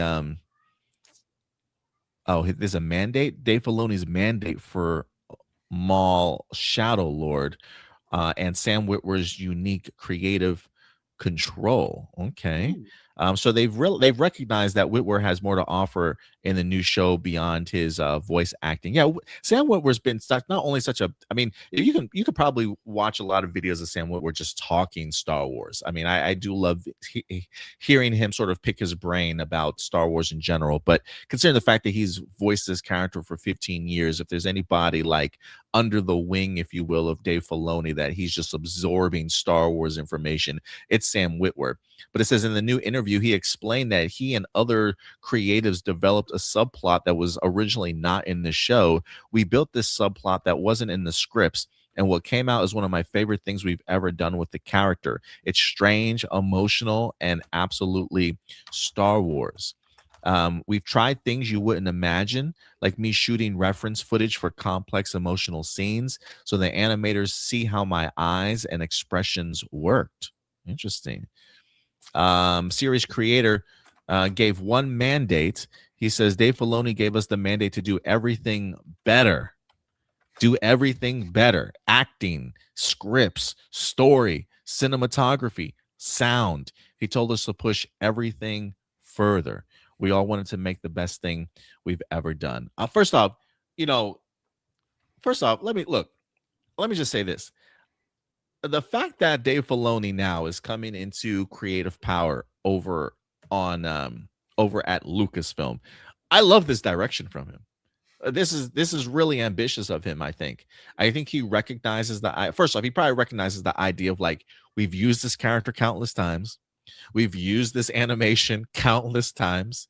Like, if we really want to grab audiences that have, continue to love this stuff, but people that might be maybe getting tired of this stuff, we really have got to continue to push forward. So to me, the fact that Dave Filoni had this mandate to be better at absolutely everything gives me some level of confidence where I was maybe a little bit weary in regards to how is he going to run Lucasfilm. Now, this isn't like a complete full stamp of approval yet from Dave Filoni. I still got to see where his head is at, what he greenlights in the future, his mentality, like who he wants to bring on board sort of thing. But this is really, like, for me, inspiring in the sense of he clearly knows he's got to push the envelope in some area. And definitely on the animation side, that tends to be his plan. I just hope he continues to take that mentality towards the live action stuff and his job that he's been placed in kind of going forward. But I do love to hear that from Sam Witwer's Dave Filoni's mandate. Yeah, definitely. I'm glad to hear that he's getting more creative control when it comes to the Star Wars projects that he's working on, because I still remember like an interview with him where he had to kind of explain to Ron Howard, Darth Maul, where he was at in this particular timeline of the Star Wars movies when they shot that scene for him in Solo. Because I guess Ron Howard, obviously didn't know anything about expanded universe stuff. So originally in the script, he was supposed to be holding the lightsaber that he had in Phantom Menace. And Sam Witwer was one to go, No, that actually makes no sense. And he's like, we got two options. I can either hold the double saber that I killed off of an Inquisitor in Star Wars Rebels, which would mean that this happened at this timeline, or I could have the dark saber, which would mean that I hadn't lost it yet during this timeline. And so he had to explain why these were the two options, basically, and like what it would mean for the future impact of Star Wars if that was the one that they, whichever one they went with. So I thought that whole story was absolutely hilarious. So I would love to see him, having a more creative control, because this guy, I disagree with him on The Last Jedi. I'm gonna point that out. So I do disagree with him on some aspects, but at the same time, this guy loves Star Wars. Yeah, he does. And I think that, I would love to see like what he could do with the franchise if he had a little more creative control going forward. I am curious how he is as a writer, because I don't know if he's ever written anything, but if he has, I'd definitely be down to check it out. I haven't seen his take on The Last Jedi, but I think he's one of those people that, because he loves Star Wars so much, that how he comes about it feels a little bit different than other people that have issues with The Last Jedi, if that makes sense, Oh yeah, it definitely didn't come from like kind of that annoying, griftier point of view at all. It was like his points made sense. Like, don't get me wrong. Like, I definitely see where he was coming from when he talked about it. I just, the part that I kind of disagree with is like when it comes to Luke as a character, only because I think even the best, I'm a guy, and maybe it's because I have just this really dark outlook on life. I'm a guy who thinks that anyone can fall from grace at any point, from something, no matter how like good of a person that you are. So for me, like, whereas him, he just didn't think this was, I think like his like whole point was like, he didn't think that Luke would have ever, especially everyone uses the example from Return of the Jedi, which I totally get, of Luke like refusing to give in to anger. So I think that was like the idea, is that he just didn't think that Luke would ever give in to fear like that, and that's like a lot of people's problem with The Last Jedi, which I totally get. I disagree with, because I think that no matter how great we are, how much we've accomplished, we're all still capable of falling at some point. Yeah, absolutely. But yeah, I do like him in this role. I do like his place over at Lucasfilm. I'm glad that they're aware of, like, he is extremely knowledgeable, and he definitely takes his role as Darth Maul very seriously, in regards to like whenever he plays this character, he wants to come to it in the perspective of respecting the character and respecting the fans that also love the character as well. So always, I think if there's anybody in Lucasfilm or that's been attached to Star Wars that has always nailed doing their job well, it's Sam Witwer. So I'll never be opposed to Sam Witwer being involved in Star Wars in any capacity. So I'm looking forward to this show, guys. I'm looking forward to reviewing it with you all. Darth Maul has had one of the more compelling character arcs ever since the prequel series, how much he's popped up, how like really in depth that they've kind of gone with this character and still managed to find new ways to kind of tell stories for him. It's been rather impressive to see Maul's journey. I may have to do a rewatch, Stuart. I may have to I did one with the girlfriend a few years back, because she was like, whatever happened to Darth Maul? And I'm like, let's go, baby. And we went to like a whole timeline of episodes and stuff, but it may be worth revisiting. So we'll see. Before getting to season 7, where they end his storyline, Marcelino brought it up in the comments. Oh yeah, here it is. Did you? Oh right, I forgot. I can't bring up comments, but he wrote, "Did you ever see the canon 4-issue comic series, Sons of Dathomir?" That's the one where it takes place during the Clone Wars. They were apparently, which I do remember hearing about that. They were meant to be brand new episodes, but that was of course before Disney shortened the show to 6 seasons. But yeah, they have brought that story to life through a comic book. So if anyone is curious where or how Maul escaped, or sorry, how forgot he got captured and then escaped. Yeah, so if anyone was curious how he gets captured and then escapes the Empire, I believe that's what the comic covers. Marcelo says, what do you think of Sam Witwer playing Agent Liberty from Supergirl season 4? I liked him. Yeah, I believe I remember liking him in season 4. He was one of my favorite villains on the show. Yeah, he was really good. But But yeah, guys, let us know your thoughts in regards to Sam Witwer giving us new details in regards to the upcoming Maul Shadow Lord. Again, dropping April 6th, I believe it said. April 4th. I can't remember now. But yeah, we'll definitely keep you guys posted. But yeah, also, we will be doing live reviews for you guys. Haven't picked the date yet in regards to when we're going to be dropping these reviews, but definitely subscribe to the channel if you like your reviews for Maul Shadow Lord. And with that out of the way, let's move on to our next topic here. As boy, Stuart, this is giving me a headache, bro. I'm not gonna lie. This Warner Brothers bidding war has given me a headache. It's turned into a crazy love triangle between these three studios. Warner Brothers first allowing Netflix to have the winning bid several months ago, saying final bid, everybody put your final bid in, and Netflix was the winner. But I guess when it comes to final bids in Hollywood, that don't mean shit to people, Stuart, because Paramount, very active in trying to do a hostile takeover, continuously bombarding Warner Brothers and their shareholders with more and more offers until eventually the dam collapsed, Stuart. And we do have a new owner for Warner Brothers, as Warner Brothers has now taken the offer bid from Paramount. So farewell, Netflix. You were fun while it lasted, like a side chick while you had your eye set on somebody else this whole entire time.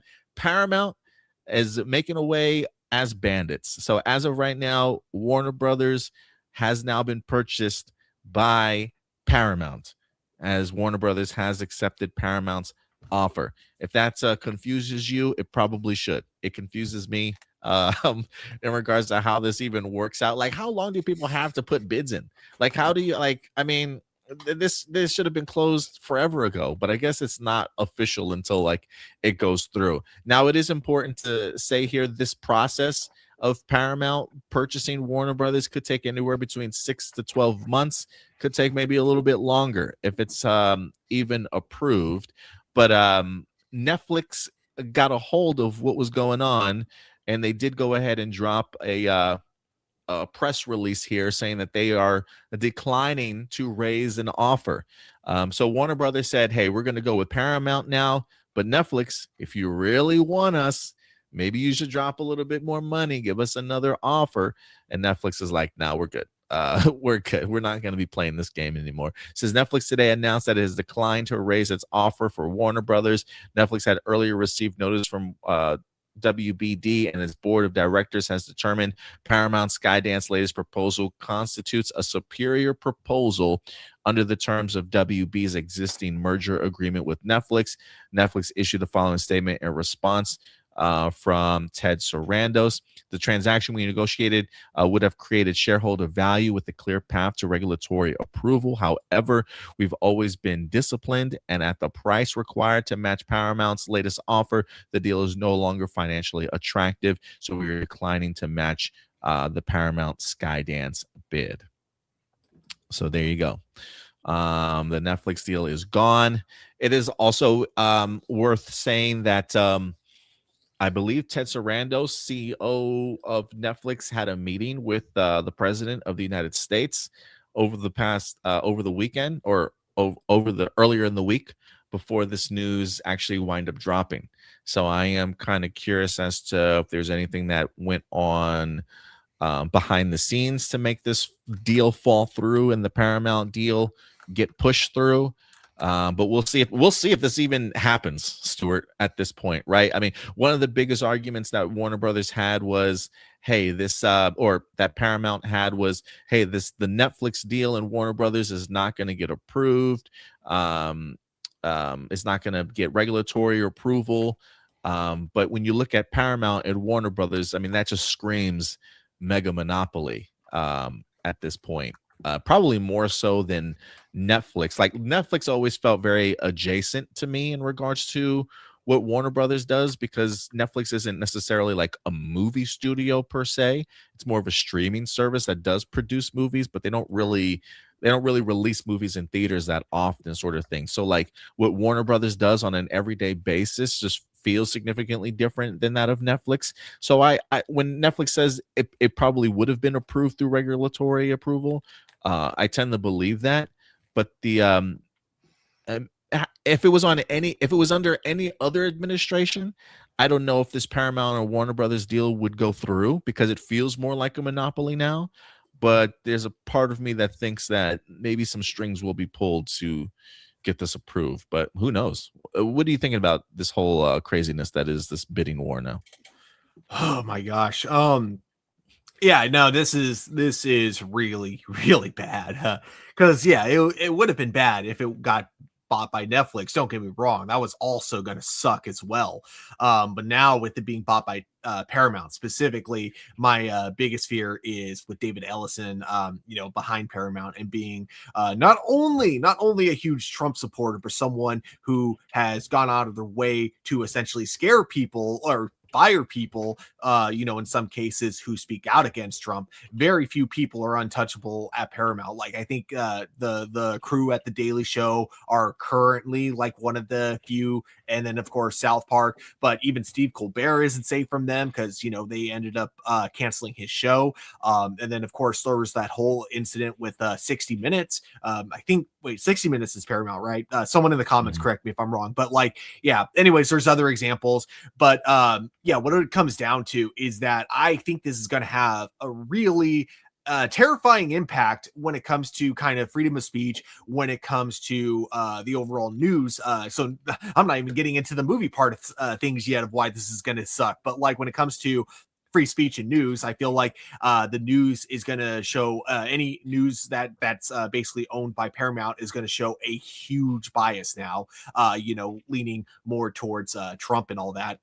So we have that to look forward to. And then we also have the fact that I think that movies going forward are going to feel a lot more like propaganda, a lot more like Trump propaganda. And I'll get a little more into that with one of the other articles that we're going to be talking about soon, like movies that I think are going to be probably caught in the crosshairs of this whole thing. But it's just so basically I can see basically I don't see shows like Last Week Tonight. I think like shows like that are likely, like, it may still stand for a little bit, for a few years, because it's going to take a while for the merger to go all the way through. But as soon as like contracts end, I feel like a lot of really good late night shows are going to get canceled as well if they don't like lean with the views that Trump values. And I think that's like the biggest thing I'm worried about, is that it's now Paramount, now like not just Paramount, but Warner Brothers as well is going to start feeling like Trump propaganda going forward. Characters like Superman are going to feel more like Homelander, but without the self-awareness, I think this is bad, for the film industry. This is bad for the political climate of things. This is bad for a lot of other reasons. I wish I could remember the YouTuber, but there was a interview with a YouTuber with Elizabeth Warren, and she talks a lot more in detail about like the economical issues that this is going to have with the industry, not just the industry, but just the economy as well. So I definitely recommend checking out that interview. But yeah, this was the worst case scenario. And that sucks, because this was a scenario where the best case scenario also really sucks. So yeah, this is a no-win scenario, who knows, and we ended up in the worst part of it. Maybe while they both look like the worst case scenario, maybe if this deal doesn't go through, it'll end up being the best case scenario, because I think both of us did not want Warner Brothers to even sell in the first place. I mean, they've had an amazing past couple of years. This past year was financially great for them, especially when it comes to movies. So for them to kind of pack their bags and just sell things off just didn't make a lick of sense to me. So it would be interesting if we went through all of this for an entire year and a half, only for the conclusion to be, none of this is ever going to happen. And then Warner Brothers just sit back and continues to collect money, right? Of like failed bids. I think there's things in the contract, like if it's a failed bid and it doesn't go through, like they have to pay the company or something like that, some like reimbursement for their time or whatever the case may be, like a couple $1 billion. So it could be the case that in a year or so this doesn't happen and Warner Brothers still finds a way to make money out of this. But it is important because you did bring up the idea of like David Ellison and Larry Ellison, all the things that they would own. Wired and comicbook.com did have this article out here, all the things that they would own under this deal. So they have already got CBS and CBS News. So you got things like not only CBS News, but like 60 Minutes, Survivor, Big Brother, things like that. They would also own HBO and HBO Max, also CNN, which I think is already run by somebody that's kind of already like right leaning in regards to it. But now that you bring in, like, if they were to control CNN, maybe the same person that's running CBS will now control CNN, and it's been a debacle over there for CBS. They would also own the Harry Potter franchise, DC Comics, the stored control of storied comic book franchises, TikTok, which is even more frightening, honestly. I mean, that's like three big, I know people are like TikTok as a source of news, but trust me, I mean, a younger generation utilizes TikTok. Who knows what's going to happen with these algorithms now over at TikTok. Star Trek, right? Stuart, your concern of, is something like Starfleet Academy going to get a season 3? It's a little maybe too woke for the Ellisons, right? Like maybe they want to course correct what Star Trek certainly is. So they're going to get Star Trek. They got Warner Brothers Studios, Comedy Central, Avatar Studios. I mean, the list goes on in regards to like big franchise names. Showtime, franchise Star Trek, Gremlins, Beetlejuice, Harry Potter, Transformers, A Quiet Place, Looney Tunes, The Conjuring, Mortal Kombat, Game of Thrones, Lord of the Rings, Teenage Mutant Ninja Turtles. I mean, they talk about the idea that they want to be able to still drop like 30 movies a year. It just feels like a lot of franchises are either going to get left behind, or there's just not going to be enough time to do movies for all these franchises that they certainly want to, or they cancel a lot of the progress that things have certainly made. Like, even though they say that they're not going to change things like DC Studios management, right? So they claim like Peter Safran and James Gunn are going to go ahead and stay in their positions. I don't know if I necessarily trust that. I personally can't deal with like another DC Studios takeover and like revamping. Like, please God, no. Like, if that legit were to happen, I'm not gonna watch another DC movie ever. Like, I'm just tired. I'm tired, Stuart. The fact that DC can't continue to get off the ground. So do stop the train that is the DCU. I'm gonna be devastated in that regards. But it's just the idea of having so much power, so much influence, having certain ideologies kind of like shoved down your throat, limiting the type of creativity that you have. You're going to have duplicate jobs now, right? So people are going to get fired from these jobs because they already have positions that are filled over at Paramount, or already at, like, you're not going to have these rehashed jobs. So a lot of people are going to lose their jobs over this. It's just this feels much more devastating than Netflix purchase. Like, honestly, like, my biggest issue with Netflix was the idea of like staying true to the movie release schedule in regards to 45 days or 90 days and things like that. But this completely changes the game in regards to single-handedly giving somebody so much power and influence over what people watch and what people digest, and certain ideologies and a mindset kind of going forward that I think is really dangerous to freedom of speech and freedom of creativity for some people. When you have connections to the White House and that administration that can threaten or intimidate or just use money to kind of get their way. Again, we'll probably talk a little bit about that in our next segment of what Paramount is kind of turning itself into. It's a little bit worrisome. But yeah, that's the biggest news right now. Warner Brothers has been sold now to Paramount as Netflix winds up retracting their deal. So it's a lot of power in one particular place. We'll see if this manages to kind of get any level of approval or not. But yeah, we'll see where this goes, man. Yep. Billy, what's up, Billy? Appreciate you coming through. Says this news of Paramount buying Warner Brothers. OMG. OMG is right. Peg C says he thinks Paramount is going to gut HBO Max. Well, who knows? But maybe they call it Paramount Max.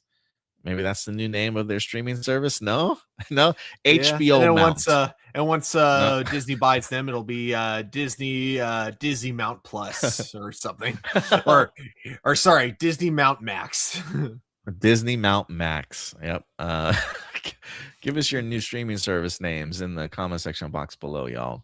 But speaking of the direction in which Paramount could potentially go, we do have ourselves an interesting new article, as it seems as though Paramount's next job to revive G.I. Joe. That's right. Hey, you guys remember when Rise of the Beast kind of teased about the idea that, y'all, Transformers and G.I. Joe, next movie crossover, baby? No, not happening anymore. Not happening anymore. At least that definitely doesn't feel like it. New management is like, we've got other plans. And it looks as though they're going to revive the G.I. Joe movie franchise. So it seems as though maybe that long-awaited crossover is done and moved on with. But it's not so much the idea, Stuart, that G.I. Joe is returning. I think what's really getting a lot of people's ears perked up is the questionable tactics towards bringing this in, whether it's how they're having the script being written, or surprisingly, who they have to write this script. Let's go ahead and bring this up. This comes to us from, what article is this from? I believe this is Hollywood Reporter. Yes, Hollywood Reporter has this article. Max Landis, who has been sort of kicked out of Hollywood for years now, whose career imploded during the Me Too movement, returns with G.I. Joe movie at Paramount Plus. Let's check out this article here. It says Paramount is taking an unusual move to figure out its key IP franchises, G.I. Joe. The Dave Ellison-owned studio has tapped Max Landis, the screenwriter canceled in the late 2010s during the height of the Me Too movement, to work on a treatment for a feature adaptation of the Hasbro toy brand. At the same time, it has also hired the Righteous Gemstone star and creator Danny McBride to work on a separate script for Joe. According to several sources, the studio will then try to blend the two scripts into one, but a studio source says that these are two separate projects. They need a new editor, because that's not how you spell the two that they meant to spell. Anyway, developing two scripts at the same time is somewhat rare, but not unheard of. It occurred in 2010s. Tarzan from Warner Brothers, the Mummy reboot in the mid 2010s had writers working on two versions before their elements were merged on one script, raced ahead. While not employing this method exactly, Paramount previously put its Transformers and Star Trek franchise on multiple tracks, with several scripts developing. What is more eye-raising is the hiring of Landis, the son of John Landis, one of Hollywood's top directors in the 80s. The younger Landis made a name for himself with the screenwriting. He was also known for selling spec scripts for millions and found early success with the movie Chronicle. He also wrote the Bright film with Joel Edgerton and Will Smith. I actually enjoyed that movie. He also had a keen perspective on superheroes, with the take of Superman he wrote and directed taking off as a viral YouTube video. But then numerous women stepped forward to speak about Landis's alleged behavior, accusing him of sexual and emotional abuse. Reached a peak in 2019 with the expose by the Daily Beast. He was dropped by his representatives and saw projects he was developing wither and die. Now, no charges were ever filed against Landis, but he did have several allegations in regards about him, for sure. So yeah, ever since then, Landis has been gone. But lo and behold, Stuart, the the um the studio of second chances to alleged sexual abusers and toxic men, of giving Max Landis a second opportunity here. This truly blows my mind. Well, two things I would like to address here. The Max Landis side of things. Like, why is this guy even getting another opportunity right now? And to be fair, before everything that happened with Max Landis, I actually really enjoyed some of his work, before we come to find out just who he is, certainly more as a person. This isn't the only person that's been alleged of sexual abuse and sexual misconduct that Paramount has brought on board. If you recall, Stuart, the president of the United States was like, I want a Rush Hour 4. And not only do I want a Rush Hour 4, I want Brett Ratner to direct it. And Paramount's like, Brett Ratner back to direct Rush Hour 4 sort of thing, right? Paramount Pictures is becoming the home of second chance opportunities for alleged sexual abusers and sexual misconductors and toxic masculinity. Like, that's exactly what Paramount Pictures seemingly is turning itself into. Like, forget the allegations, forget the worries that, female writers or crew members have to deal with on set or in the studios with these men around sort of thing. This is what we want to build our studios and our franchises on. Zachary Levi, you're probably up next. Like, come on, we'll find a movie for you, buddy. We'll get your career back on track. Gina Carano, you need another job. Come on, Paramount Pictures will probably take you in also. I mean, the list goes on and on in regards to what's happening here. But regardless, outside of the Max Landis stuff, the idea of like multiple scripts is like the dumbest thing that I've ever heard them do. Like, I mean, the fact that Hollywood Reporters, two examples are The Mummy. Like The Mummy, and what was the other one, Stuart? The other one was the 2000 Tarzan. Both Tarzan movie. Yeah, great examples of why this is a fantastic idea, guys. To have two different people writing a script and somehow like, let's just combine them together. Like, it literally makes no sense to me. And now the article does go on to say that, look, the idea of having multiple scripts in development at the same time is normal. Like, we've seen that before. But the idea of taking two things that work and then trying to blend them, why don't you just take one thing that works and make that the movie? Like, why are we forcing things to work? Like, this just feels very much like, it almost feels like Danny McBride might have actually been hired for this G.I. Joe job, but then they're like, we really want to give Max Landis an opportunity and a chance. So let's have him write the script. And if we like what he writes, then we'll put it together. And then we could somehow give Max Landis also dual writing credits and get his foot back in the door for Hollywood. Like, this feels like a layup for Paramount to Max Landis to get his career back on track, is what it feels more like to me than an actual smart, like, creative decision of making a good G.I. Joe movie. Like, out of the gate, this is not the G.I. Joe movie. I already know this is not the G.I. Joe movie that I certainly want. Just because I just have a feeling this is going to be a really bad idea. So we'll see how this turns out. But this just seems ridiculous to me, Stuart. I love Marcelino's concept, and then James Franco will be rehired.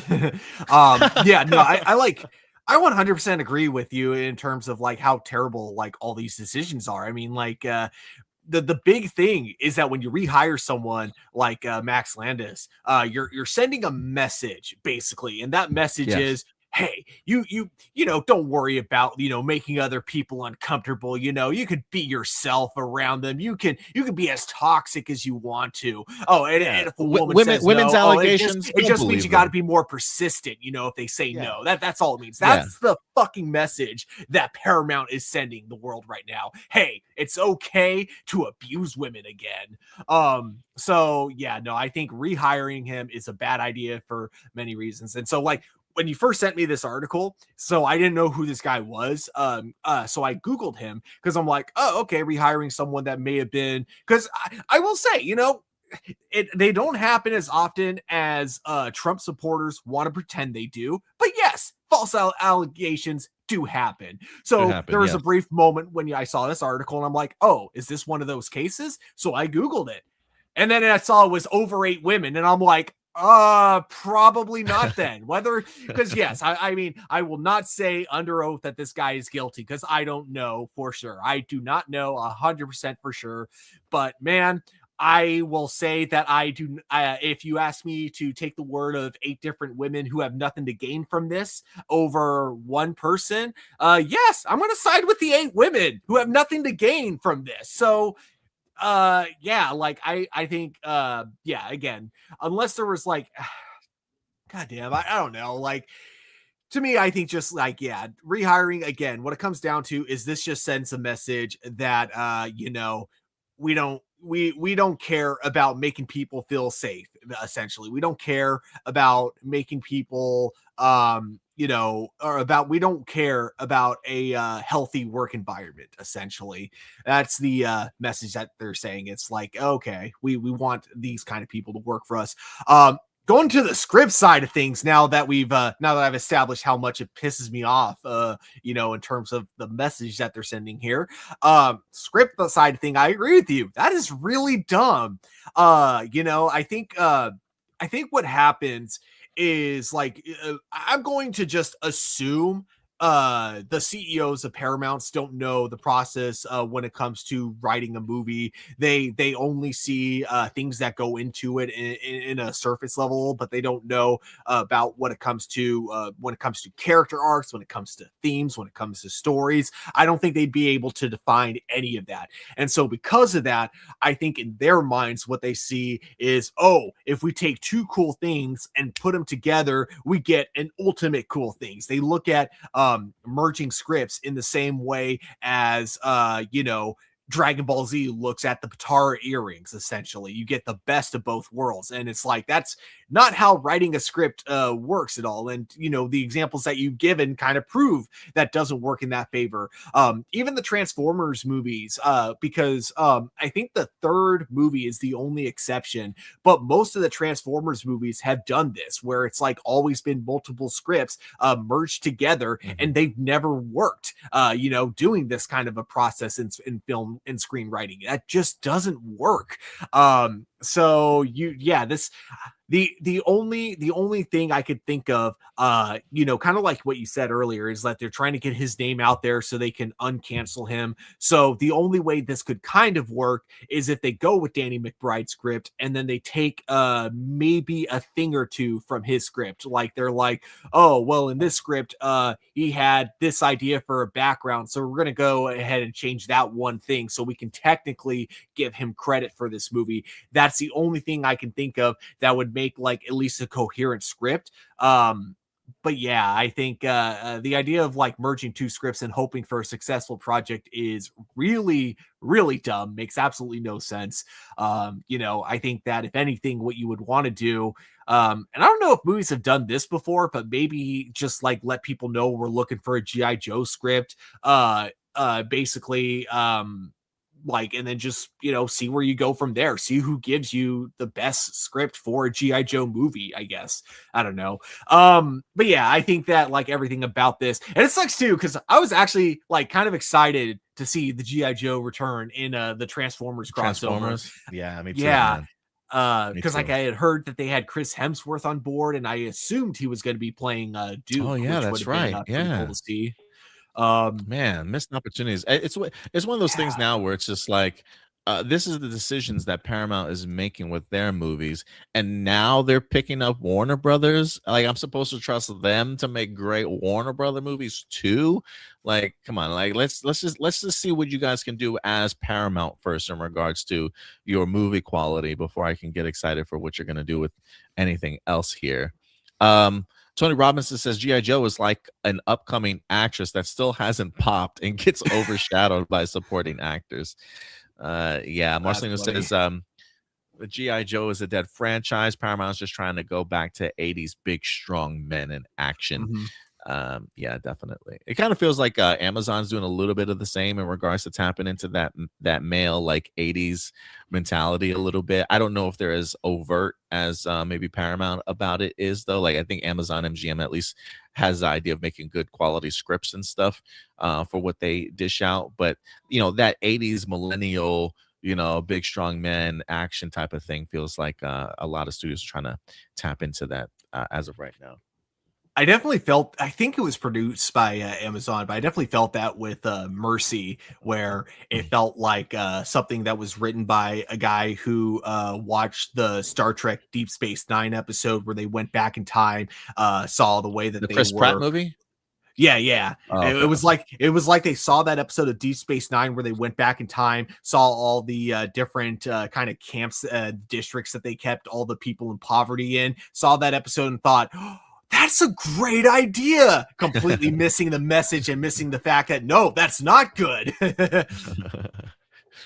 Okay, yes, Mercy was done by Amazon. So yeah, I think Mercy is definitely kind of an example of that, like where it's like, I don't know, like that was such a bad movie because like not only was the message just like so, I don't know, it's one of those rare movies where like I'll give it credit, like I thought the action was really fun, but like the message was just so like fascist like coded, and I don't even mean like in a subtle like kind of way, like it was like one of the most fascist kind of movies I've seen where I'm like, this makes me uncomfortable. It's weird. Like I've never had that kind of like thing in a movie, because usually if I do, it's like usually it's the point that you're watching something fascist and you're supposed to dislike it, but this is one of those things where it felt pro-fascism. Yeah, man. I hadn't seen it yet. I had seen the trailers and I just did not find them appealing whatsoever. I was just like, yeah, no, this is I don't think this movie's for me. So I didn't have the opportunity to check it out, but maybe one day, we'll see. But yeah, guys, let us know your thoughts. Paramount is developing a new G.I. Joe movie. They've got 2 script writers working on separate films that they plan on eventually trying to merge together into one movie. And one questionable decision of Max Landis is set to write one of those scripts. How do you guys personally feel about that? Let me know your guys' thoughts in the live chat down below. And then next up, speaking of directors and creative choices, we do have some news in regards to Resident Evil, as Zach Cregger is in the news here this week. I believe the Resident Evil film is currently still filming. I don't know if it's wrap production as of yet or not. But for those of you who are unfamiliar with Zach Cregger, you probably know him from the Barbarian movie. He created that film, and recently Weapons, which was a big winner over at the box office and in the eyes of fans in 2025. And his next project, Resident Evil, right on time with Resident Evil Requiem dropping for video games, and now they're looking to bring that same type of action and love to the big screen. But Stuart, this may not be your daddy's Resident Evil, as it seems as though the studio has given him immense creative freedom in regards to what he wants to do with this franchise. And let's see exactly what that looks like. This comes to us from IGN. Let me pull this up here for you guys. Weapons director Zach Cregger given carte blanche to do whatever with Resident Evil, creating a movie not expected to feature any familiar story or characters. It says it's not expected to feature any familiar characters or adapt any specific Resident Evil movie, a departure from the series' previous big screen adaptations that have featured famous faces. It says now Resident Evil is being rebooted again with Cregger on board and given the green light to go in a very different direction. It says with Resident Evil, we've had an incredible journey with one of the most successful international IPs of more than $1 billion in the box office over the years. Now we're creating something new, not just a new story idea, but to allow a new generation to take the IP into their own hands and form something different. Discussing the project's current editing process in more detail, they said the movie was notable for being far away from everything that is connected to Resident Evil, only because Zach Cregger has his own style.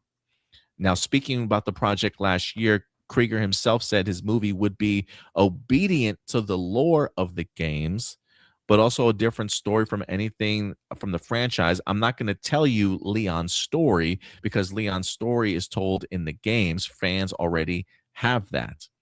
So he says he's going to be obedient to the lore of the games, but that's really, I think, the only comments from Cregger himself. But according to those working behind the scenes, it's far away from anything that's connected to Resident Evil, only because Cregger has his own style. Uh, Stuart, let me start off with you. I think we've both been really impressed with what Zach Cregger has been able to do with his films, whether that be Barbarian or even Weapons. I think a lot of us, when it was announced he was going to be doing this Resident Evil movie, our ears perked up like, ooh, yes, this sounds extremely promising.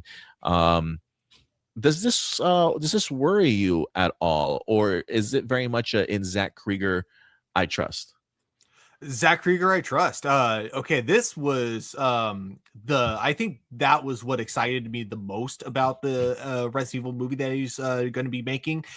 Because yeah, we don't need to tell these stories; they've already been told in the form of a video game, and you know, there is a way you could write a lot of these video games. I do think you could adapt Resident Evil 1 and 2, and even 4, maybe 3 too. I don't know, but I think you could adapt a lot of these games into movies if you wanted to, but you wouldn't really bring too much new to it. It would be really hard to be able to convince people why they should see this when you already have the video game.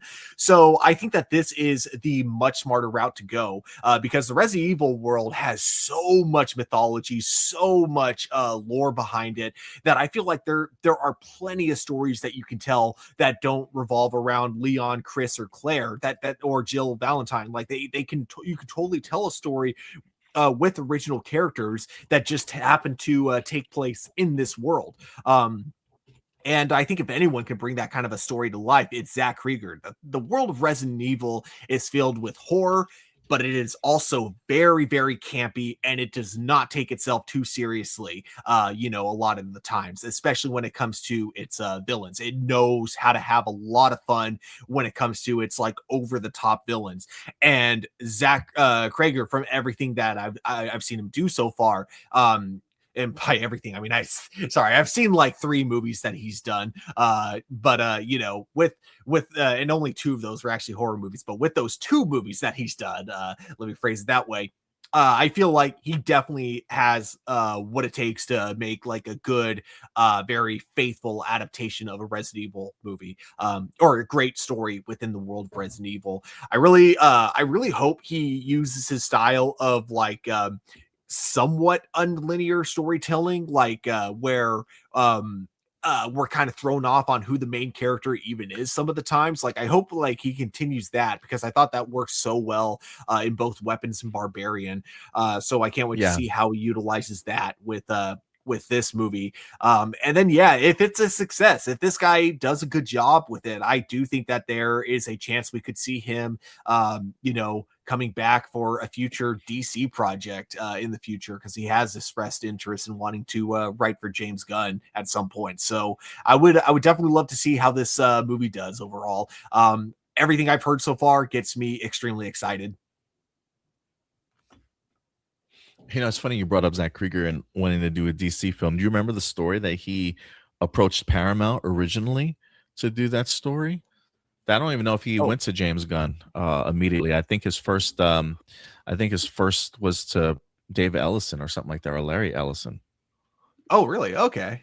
But regardless, yeah, I remember the story was kind of interesting, where it was like based on an episode of Batman the Animated Series where someone just accidentally kills the Batman and then suddenly like is in way over their head. You know, I am kind of curious, going back to the Resident Evil aspect of things, you know, with this set to be sort of like his own unique story that's told. You know, we did have something similar to that in regards to the world of Resident Evil that did not work out so well, and that was the Resident Evil television series. Do you recall that, Stuart? I the do. idea. What do you think the difference would be? That this one would actually stay to its word of being accurate to the Resident Evil lore, hopefully. Because I don't know, the TV show had a bunch of like it was pretending to be part of the video game lore, but it also ignored quite a few aspects of the video game lore as well. That I just thought, and plus it also made some weird changes to some of the backstories that just didn't make a lot of sense to me. Making, I don't know, like what the whole point was of making Wesker like a series of clones.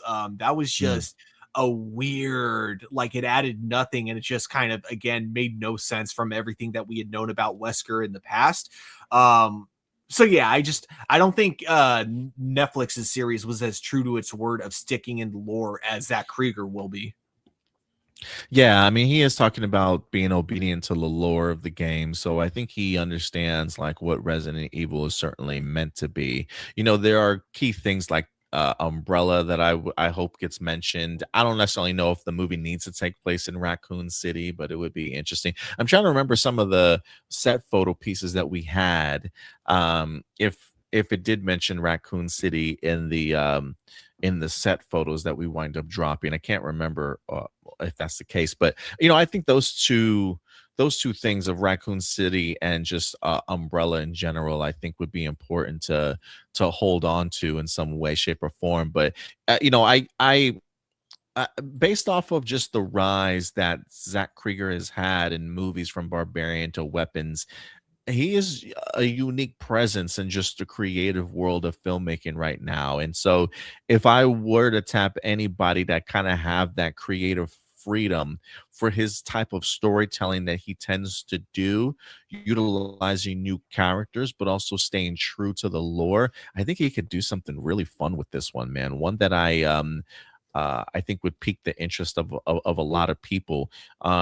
You know, we've seen certain shows and movies kind of take departures from doing the same old, same old. I think Marcelino points out things like Fallout, you know, kind of playing in that world, but creatively having freedom to tell the story that you want with new characters and stuff. I think Zach Cregger might tap into a little bit of something like that too in regards to Resident Evil. Like if you can keep the tone of what a Resident Evil movie is going to be, if you can keep like the character perspective, that's kind of solo mission through a town or city or whatever the case may be, and coming up, you know, bumping into questionable characters and stuff that add a lot of intrigue and mystery, and like you said, a lot of misdirect. I think it could be a really fun movie that kind of taps into really how you feel when you're playing the video games. And I think Zach Cregger could probably do a really good job. It's not every day that I'm open to the idea of people having this much creative freedom, especially, you know, I think the article makes a good point in the sense of like, you know, we've had a ton of Resident Evil movies before already that have kind of stayed true to the game. So the idea of being able to do something significantly different with somebody as hot as Zach Cregger, who has a really unique way of storytelling, I think his storytelling would kind of work really perfectly well with a Resident Evil film if done well. And we know Zach Cregger does do these type of movies really well. So it kind of sounds a little alarming at first, but I do think because of who he is, I think this probably works really well for Zach Cregger. And I think it shows the trust that they have in him as a filmmaker to be like, yeah, do whatever you want, because we haven't been very successful with Resident Evil. So at this point, we need you to inject some life into this franchise, you know? Yeah. I remember their last attempt, not the show, but the movie Welcome to Raccoon City. Because like, I think that what they were trying to do was kind of creative, where they were trying to merge the first game and the second game, having them take place at the same time. And that could have worked if it was written by someone like more creative. Because I think was that released in theaters? Yeah, it was released, but it was also during COVID, so it was like right when restrictions were being lifted. So it was released in theaters like for like maybe I want to say 2 weeks. I didn't even see a trailer for this movie. I only knew we had it because I was working at the theater. I honestly, if I wasn't working at the theater, I probably wouldn't have even known that movie came out in theaters. Wow, that's crazy. Yeah, it says it had a $25 million budget, came out in 2021. Interesting. Okay. It had like a 30% on Rotten Tomatoes, 6 out of 10 on IGN. I almost completely forgot about that. Tony Robinson says Zach could create new characters that have connections to original characters. That's a possibility. Fun fact: the Resident Evil movies wanted to do crossover with the Underworld films, and the Underworld films wanted to do a crossover with Blade. Oh man, that would have been a crazy Oh my crossover. God. You'd have to do like multiversal like kind of shit for that to make any sense. To make it work. Yeah, for sure. But that would have been dope though. But yeah, guys, let us know your thoughts in regards to Zach Cregger really giving carte blanche, as they say, for Resident Evil. Do whatever you want, sir. And Zach Cregger, they trust apparently. But let us know your thoughts. Do you trust Zach Cregger to make a good Resident Evil movie? Certainly let us know. I think if anything, I think what's gonna it'll be interesting to see how longtime fans of the franchise feel about him not tapping into past stories, past characters, and being able to do something fresh. Like that very first trailer, I think will be really interesting to kind of see Zach Cregger's filmmaking skills, his style, see how people view it, because I have a feeling that like as you're watching the trailer, you probably will have no sense that this is a Resident Evil movie, but you'll be like, oh, this looks really cool, and then the title will come up and you're like, Resident Evil, oh my God, I can't believe we're gonna get the like I that's the type of vibe that I think people I think we can expect from people for sure.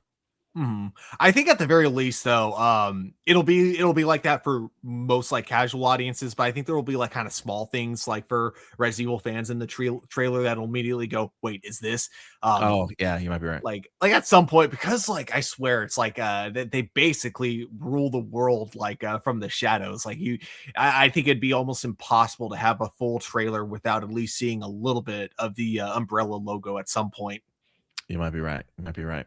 But yeah, guys, let us know your thoughts in the live chat.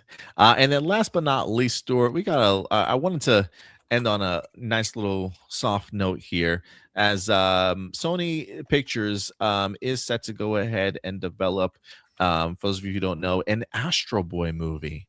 I think it's been a few years. I think the last time it's had to have been at least 10 years since I remember anything like Astro Boy related kind of being announced. But it does seem as though a live action adaptation of the Astro Boy character is in early stages of development. Those are more current images. This is a little bit more classic Astro Boy design. But I don't remember when the recent animated film recently was released, but it seems as though Sony plans on trying to bring back Astro Boy. Let's dive into this. This comes to us from Comic Book Resources. I think what really appealed to me about this article was the idea, the creative team behind it. It says the mighty Atom, aka Astro Boy, may soon be rocketing back to theaters. A new report says that Sony Pictures is looking to Ghostbusters Afterlife director Jason Reitman and Ghostbusters Frozen Kingdom director Gil Keenan to develop a new live-action Astro Boy movie. The report comes from Jeff Snyder, who states that Reitman, a four-time Oscar nominee, is not attached to direct the film at the time, but may ultimately helm the feature. He is fresh off of his Saturday Night Live origin story, Saturday Night. He and Keenan are also developing a Ghostbusters animated movie and an animated series for Netflix. Now, Astro Boy is known in Japan as the Mighty Atom. The legendary cartoon is sometimes referred to as the godfather of manga. The original manga ran for 112 installments from 1952 to 1968. The story follows the title hero, an android built in the image of the young son of his creator after Tabio's death, after his son's death. In the Pinocchio-inspired tale, Tenma becomes unable to look up the facsimile of his own son, and so sells Adam to the circus. However, he is eventually taken in by a professor, another scientist, who treats Adam as a surrogate son. So yeah. I think it does say here there was a 2009 CG animated Astro Boy movie from Hong Kong Studios. The film received mixed results and performed poorly at the box office. That might have been the last Astro Boy movie that we've had. So I don't know. I don't know if I would be kind of curious if this is an IP that could work for present day. I feel like we had something similar recently, and I don't know. When I think of Astro Boy, I think of the Star Wars Visions episode. I think maybe it Yeah, was from season 1 or season 2, that was definitely inspired by Astro Boy. I think it was right? That's season what it felt 1, the like. episode that you're talking about. Yeah, it felt very much like that. I kind of dug it, honestly. So I'm kind of curious. It's a very old IP and an old franchise, but I will say, I was personally, I was personally a really big fan of the two Ghostbuster movies that they recently did over at Sony Pictures. So like style of writing directing, I think could really work for an Astro Boy movie. So I do think they can make something that's bright, that's fun, really great character work also.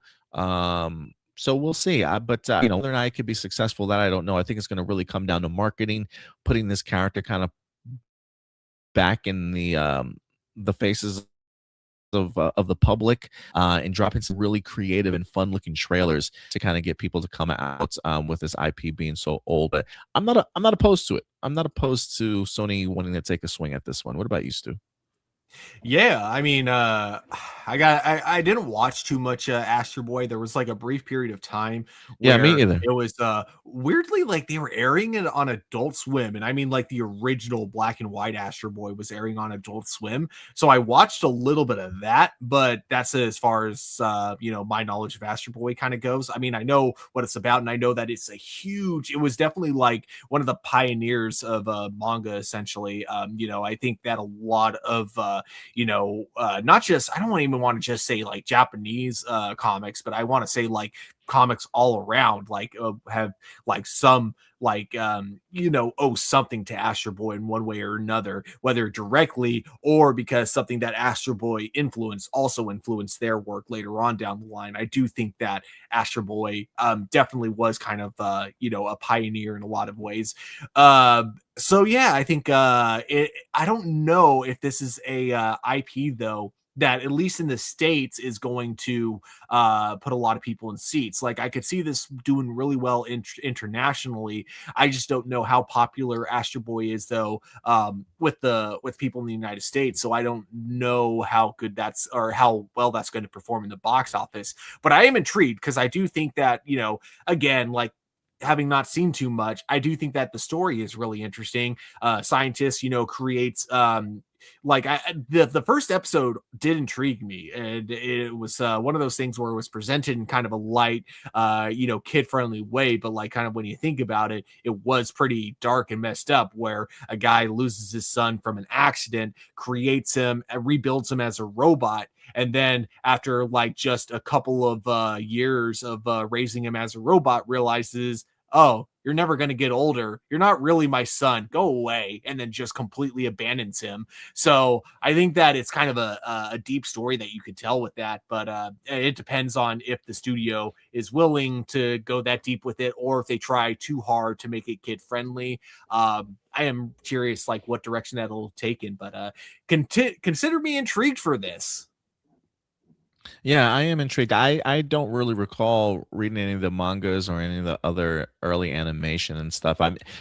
He was just big enough culturally where I was certainly aware of him. I don't think I saw the 2009 movie itself, but I do think it's an interesting premise, and I do think they have the right creative team to try and bring that story to life. I can be a little bit harsh on Sony Pictures in general, but they do make some live action films here and there that I do find rather enjoyable. Superhero movies though a little bit mediocre for me personally, but as far as other live action adaptations, I might give this one a chance just because I'm a big fan of the creative team behind it. But we'll see. But yeah, guys, let us know your thoughts in regards to an Astro Boy movie in development, early development right now, it looks like. So we'll see if it gains any steam. But yeah, let us know your thoughts. But with that out of the way, Stuart, that will do it for all of our main topics here today. But I think you know what time it is. I do indeed. And now, everybody, it is time for live viewer questions.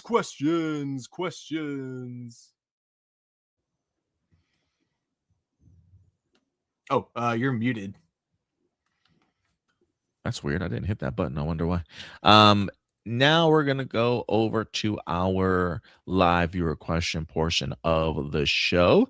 If you ever want to submit a live viewer question over, how can you do so? Well, let me show you. Just go over to our main YouTube channel. I think this is up. Is it up? Hold on a second. I gotta, 1 second. Sorry about that, y'all. I thought I had it. Maybe one day. Oh, that's not it either. I'm just not working properly today. Sorry, guys. Is this it? Yes, this is it. Thank God, Adam. You're doing something right today. Jeez Louise. All right. We've got live viewer questions. So every Saturday afternoon or Saturday evening, I will go ahead and drop a live viewer question post for you guys. Just go over to our post section right here. Click on that post tab and voila, live viewer question post for you guys. Dropped 14 hours ago. If you want to submit a question over, feel free to go ahead and do so before we finish up. I'll make sure to refresh before we get to the end there. All right. First up, AJ, the Morphing Grid. What's up, AJ? The true architect of Tommy Oliver's Master Morpher. Dun dun dun. The narrative inconsistencies of Super Mega Force, specifically the unexplained presence of the legendary Ranger Keys and Tommy Oliver appearing in multiple forms during the legendary battle, were later retroactively repaired by the revelation in Dino Fury that the Green Morphing Master intervened in Ranger history. While this implies the Morphing Masters were created through the Morphing Grid and the signature of those keys, the 30th anniversary special once and always showcased Billy Cranston's immense technical genius as he managed to recreate the original Dino Megazord, 2 new Alpha 8 and 9 models, and proxy power coins for Rocky and Cat. This leads to a compelling debate regarding the device's origin. Was Tommy's Master Morpher a divine gift from a morphing master to stabilize his fractured power history? Or was it mechanically masterpiece engineered by Billy Cranston? I don't know, Stuart. What do you think? I want to say it was by Billy Cranston because I don't know, the Morphin Masters just being like, here you go. It's kind of boring. So I think it's more interesting, with Billy having, worked with, kind of the Morphing Grid technology for so long. And he knows it so well that he's now able to develop his own morphers. That's interesting. So that's going to be my headcanon, is that Billy designed it. I like it. Peg C in the house. What's up, Peg? So I rewatched Hollywood Demons, the Power Ranger episode. Eric Frank's widow said she was hoping that Eric would be the White Ranger in Zeo. Also in the episode, it shows Eric in the White Ranger suit, which was from MMPR, and also it was indicated that he was going to be the White Ranger because he was sporting a white karate gi. What are your thoughts on this? Yeah, I believe he was originally supposed to be, but I think, I can't remember. Didn't they, was he supposed to be, and then they pulled the plug on the idea? I don't think he ever was. I think right? I think it was always meant to be a red herring from what I hear. Okay. Yeah, I can't remember the I was trying to I did watch that episode of Hollywood Demons, the Power Ranger episode, and I want to say I remember feeling like I think that's what he was disappointed about, was the fact that he was there, he was being utilized, he was really being pushed into this particular role, but it never became anything bigger. And I think there was kind of this expectation for there to be something bigger, and then this never happened for him. It's kind of sad stuff though, man. Really sad. Mm-hmm. So Paramount is going to absorb HBO Max and just kill it and put everything on Paramount Plus. Is that real? I hadn't heard that. I hadn't really heard what their plans are yet. As far as Oh, sorry. Just as far as I know, because from what I understand, you can't make any like public plans before a merger goes through. It was why there were never any like X-Men announcements for the longest time when Disney ended up acquiring Fox. Because I guess there's like legal things of not being allowed to plan ahead until it goes through. So even though I do think that'll happen, I don't think there's been an announcement about it quite yet. Gotcha. It says, so yeah, put everything on Paramount Plus, and billions of jobs will be gutted. That I definitely believe. I don't know about billions, but maybe a couple 100,000 for sure. And there's word going around that before the deal is finalized with Warner Bros. And Paramount, that James Gunn and will go to David Zaslav and ask him to release him from his contract with WB. It's been documented that James Gunn doesn't, and Donald Trump doesn't like James Gunn. Or maybe he meant to say this document that James Gunn doesn't like Donald Trump and Donald Trump doesn't like James Gunn. What are your thoughts? Oh, well, I haven't really heard anything in regards to how James Gunn feels about whoever, or how Donald Trump feels about James Gunn. I personally have not heard anything in those regards. But look, I mean, we've talked about this before. Anytime that there is new change of management, people are going to want to bring in their people that they know to run some of these organizations. I mean, I have heard that they had no plans on removing Peter Safran or James Gunn from DC Studios. That doesn't necessarily mean that James Gunn won't depart himself from Warner Brothers. But again, I don't really know where his mindset is. Although, I did see in a recent interview that he talked about, somebody had asked him, I think it was with DC Talks, or so I can't remember, somebody on YouTube got an interview with James Gunn, and they were asking him, like, what are your plans for like the foreseeable future, right? Like, do you have it planned out for 5 years? Do you have it planned out for 10 years, where you want to take things?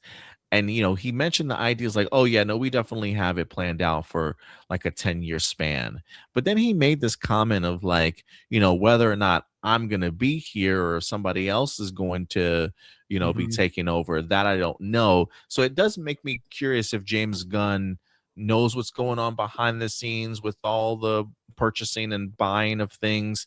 If he feels like his time now is a little bit limited himself, or if there could potentially be plans, or at least just open to the idea of realizing like, yeah, I may not be able to complete what it is that I want to. I think the fact that James Gunn even references the idea, if it's me or somebody else, I think says something. I think James Gunn is well aware as to what could happen. I mean, look, the truth of the matter is like, we don't know if this deal is even going to go through for another 6 to 12 months, or what, like another year or so.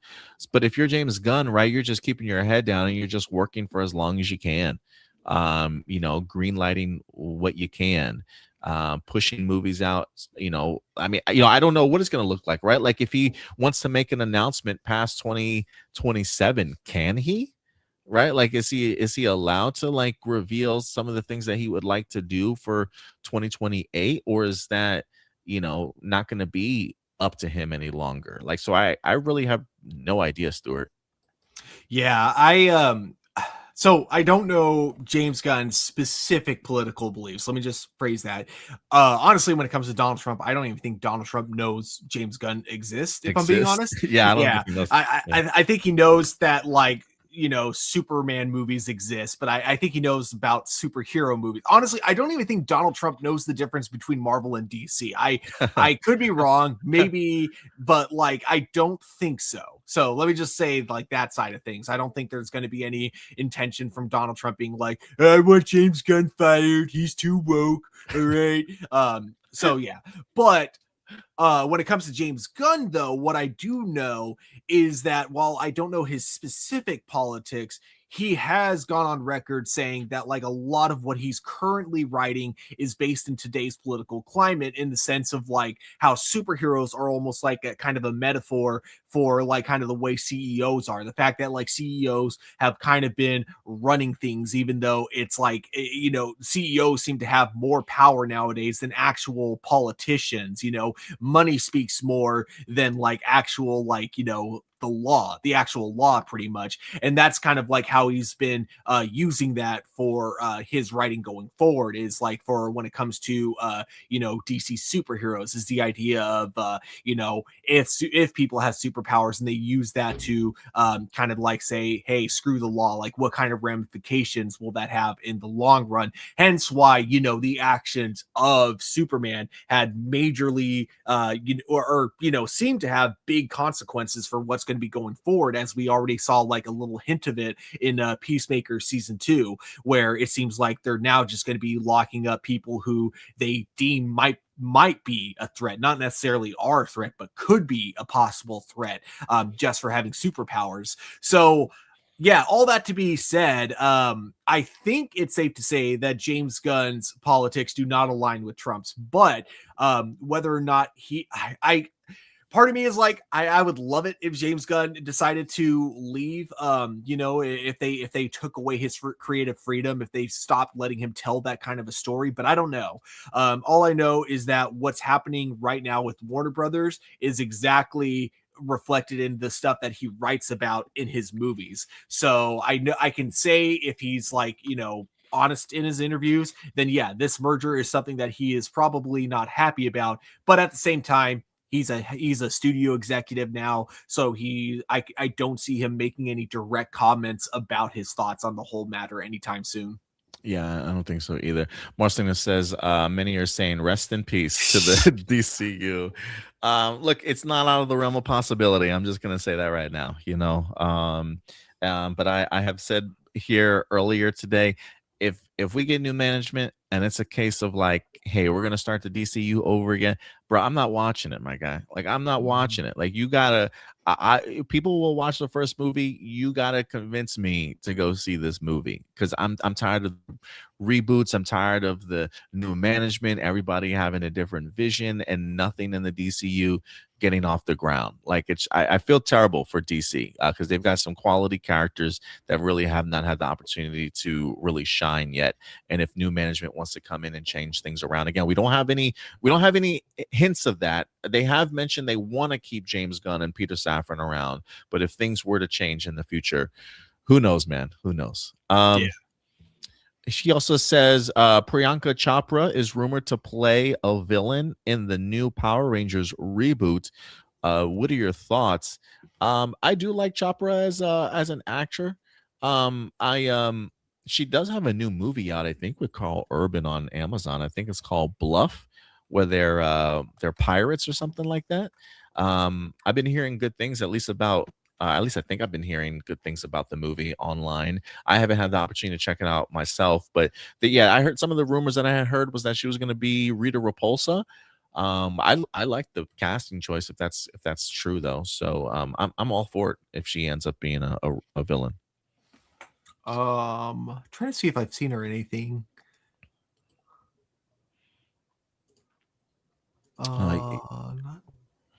I don't know. Nothing's popping up that I recognize. But yeah. I'm trying to see. I feel like I've seen her in a bunch of stuff, but let's see here. What else do we got next? It's called The Bluff, if you want to check out her more recent movie. We got Marcelino in the house. Which villain do you want to see get sent to Planet Salvation and eventually form the Legion of Doom in the DCU? You know who I would like to see that I think they're getting ready to introduce? I would not mind seeing Gorilla Grodd go there. Ooh, yes. I wouldn't mind seeing Gorilla Grodd go there. Maybe that's where he can start his, a city, his ape city on Planet Salvation somewhere. It's supposed to be getting introduced to him in the DC crime show with Jimmy Olsen. So maybe somewhere along the lines they come and they grab him up and they put him in on Planet Salvation. But yeah, give me Gorilla Grodd there. If we're talking about forming the Legion of Doom, give me Gorilla Grodd. You put someone like Gorilla Grodd in Salvation, the amount of people he will be able to get to rally behind him, it'll just make the whole thing bite Argus right in the ass. Oh yeah, absolutely. Do you got any villain from that would form the Legion of Doom you want to see there? Oh man, you already gave me the best answer with Gorilla Grodd, so I'm gonna go with Deathstroke for the same reasons as Gorilla Grodd, in the sense that he is really good at manipulating people. So I could see him basically kind of forming a legion of his own, and like just waiting for the right time to strike back, basically as like kind of a strategy kind of dude. But yeah. He also says there are rumors that there will be an animated reboot of The Walking Dead. Will it be more comic accurate? Some people have said that they're open to it, especially since it would be great to have an animated remake of a live action series in this world of live action remakes of animated movies. What do you think? What do you think, Stuart? If this is true, there are two directions I'd love to go in. I'd love it to either be in the world of the comic books, but with new characters, or if we're gonna do like comic book adaptation, please give me like fully accurate comic book adaptation. Maybe change up a couple things here and there, but for the most part, man, I think the comic books are just so perfect. I don't really want that much to be changed about them. And that includes the ending that everyone gets mad at. I think the ending was fucking brilliant, and I will take that to my grave. Yeah, no, I surprisingly, I actually would be open to this. I think it would be pretty dope. Robert Kirkman as a showrunner, or at least executive producer on it. Yeah, that was Robert Kirkman's series. Yeah, give it. I would be open to animated reboot for sure. I would love it if they had like if they recreated the scene from Invincible, where he quickly like is traveling through the multiverse and then ends up in the zombie universe, because I'm always saying that's the Walking Dead universe. That's my headcanon. It would be funny if they gave us like confirmation, and then that just never comes up again throughout the entire show. Just like in the middle of this dark, gritty zombie world, this random superhero just flies in and then leaves. Yeah, originally he says the end was that the zombies would win and humanity would fall.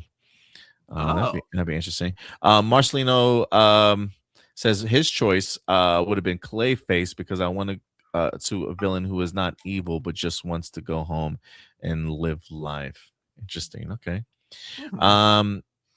When it comes to the anti-woke grifters, and apparently now Paramount, they always say this to justify their argument. True diversity isn't diversity of color, gender, or sexual orientation, but true diversity is diversity of thought. People with different political and religious opinions respect each other. When they say they want representation, they are referring to people like Gina Carano, Dean Kane, Kevin Sorbo, Candace Owens, and what they stand for. Basically, they want to see representation and equal opportunity for conservatives, Republicans, and people who lean right wing, and not to be an echo chamber. To provide an example, recently, Fresh Prince of Bel-Air has received retrospective praise from its pro-Black conservative messages. The scene where Carlton is called a sellout, many people have compared the guy ridiculing him as an early example of what Colin Kaepernick and BLM would soon become, since they're not pro-Black but are only pro-Black to those who have the same sentiment. Do you guys believe that these arguments are valid and that there should be more representation like this?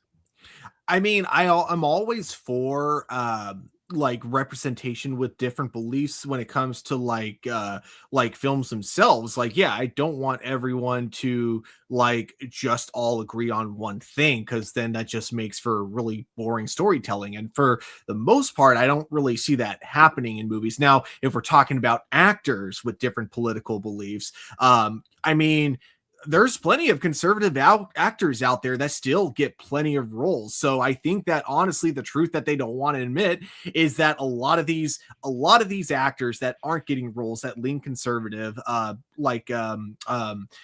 use conservative loosely, actually. Yeah, I'm sorry. If you're a Trump supporter, you're not a Not conservative. All right. Trump supporters are a completely different line of, thing. But so if I'm going with just conservative, there are plenty of conservative actors out there. Kelsey Grammer, you have Mel Gibson, you have Zachary Levi. I'm sure there's more. I wouldn't consider Zachary Levi conservative. He's just a crazy fucking Trump supporter. But yeah, sorry, Trump supporters, you are not conservatives. Let me just tell you all that right now. If any of you guys are for some reason watching our show, you're not conservative. But yeah, there are conservative actors out there. They're just not speaking out as much, because why the fuck would they? They know that like their belief systems have been turned completely upside down with this new administration. So so diversity in that sense still exists. What I think they're referring to are people like Dean Cain, Gina Carano, who can't get jobs. And here's a hard pill to swallow for them. It's not that they're not for Dean Cain specifically. I'll come back to Gina Carano in just a second. For Dean Cain, he's not getting work because it's not hard for him to get work because he's conservative. It's hard for him to get work because he's not a good actor. He had a handsome face and a great charisma in the 90s, and that was exactly what they needed for Superman, or at least for a cheap TV Superman. He's not a good actor. A lot of these conservative actors get mad that they can't get. Same with Rob Schneider. It's like you're not getting work, or you're not having a hard time getting work because of your pro-vac or because you're anti-vaccine. It's because you're just not a good actor. So yeah, that's how it is a lot of the times. So I don't know. It's weird. But yeah, like I do think that yes, we need diversity in movies when it comes to different belief systems for sure. Because that if everyone has like one opinion, that is so boring. But no, I don't think there's an issue at the moment. Like I don't know, because I'm not working in Hollywood, so I don't know the behind the scenes. But as far as I know, there's not like a lack of diversity in terms of political beliefs. It's just that more people are speaking out that lean more left because politics have like me. Okay, dude, the two of us never talked, or I myself never talked this much politics like 2 years ago. But because politics is playing such a huge role in our world, they're shaping everything right now in such a negative way. It's obvious that more people are. So that's the reason more people are speaking up. It's not. So yeah, like overall, I don't think there's there's a lack of diversity in terms of political beliefs in Hollywood. I think it's just people who don't get jobs that lean more conservative blame the fact that they lean more conservative as to why they can't get jobs. But yeah, that is my opinion. Yeah, I mean, I would echo everything that you stated here too, but the idea to justify the argument that true diversity isn't diversity of color, gender, or sexual orientation, but true diversity is diversity of thought. How about diversity is just all of those things? Yeah, like all of those things.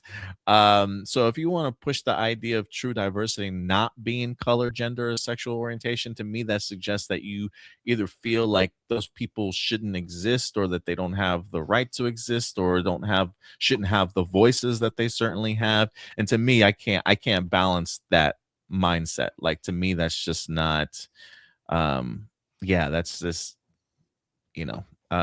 people with different political and religious opinions respecting each other, like that's one thing. But like completely eliminating like there are people out there that just believe that certain people just shouldn't exist or have no place here, or believe that they're not equal or shouldn't have equal value or rights that they do. Those are not like just simple political or religious opinions to me. Like that's really hateful rhetoric in the sense of not respecting each other sort of as human beings. So while I do think diversity of thought is one aspect of what true diversity is, that's not to exclude that diversity also includes color, gender, and sexual orientation. But just because you feel uncomfortable with it, or you don't think these people should exist, like it's just that's why when people say like the both sides ism, like I'm sorry, there's just not a both sides to me when it comes to racism or misogyny, or the idea of people not having a right to equal opportunities, or to just live a everyday life like everybody else wants to do.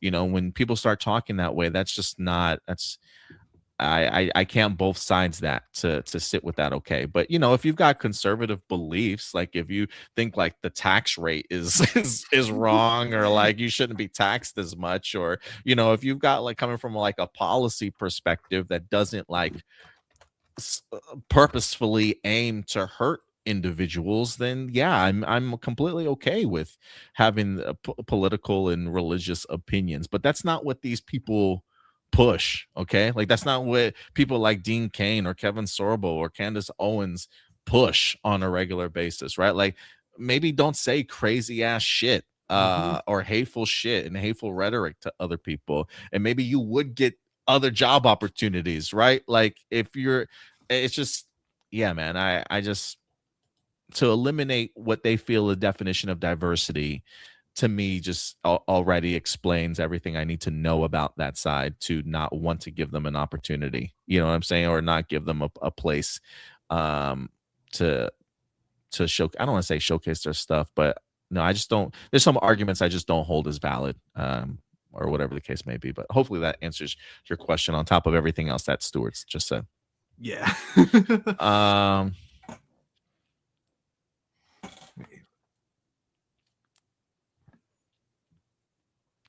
He says a lot of people say, you know, for every Ryan Coogler, there should be a Candace Owens in power because not every black people have the same opinion, and that's absolutely correct. You know, I definitely agree, but I'm not going to sit here and act like Candace Owens, you know, isn't a conspiracy theorist and you know, grifts people out of their money, and does all this horrible shit behind the scenes, and then when things start hitting the fan and she recognizes how unpopular the people that she fought for are now doing, and now wants all of a sudden become like this woke-eyed leftist all of a sudden with this mentality of, you know, switching stances on things, and now she wants to push back and still continue along with it. Like I just, there's people like that I just like, that's more than just somebody with a different opinion, you know.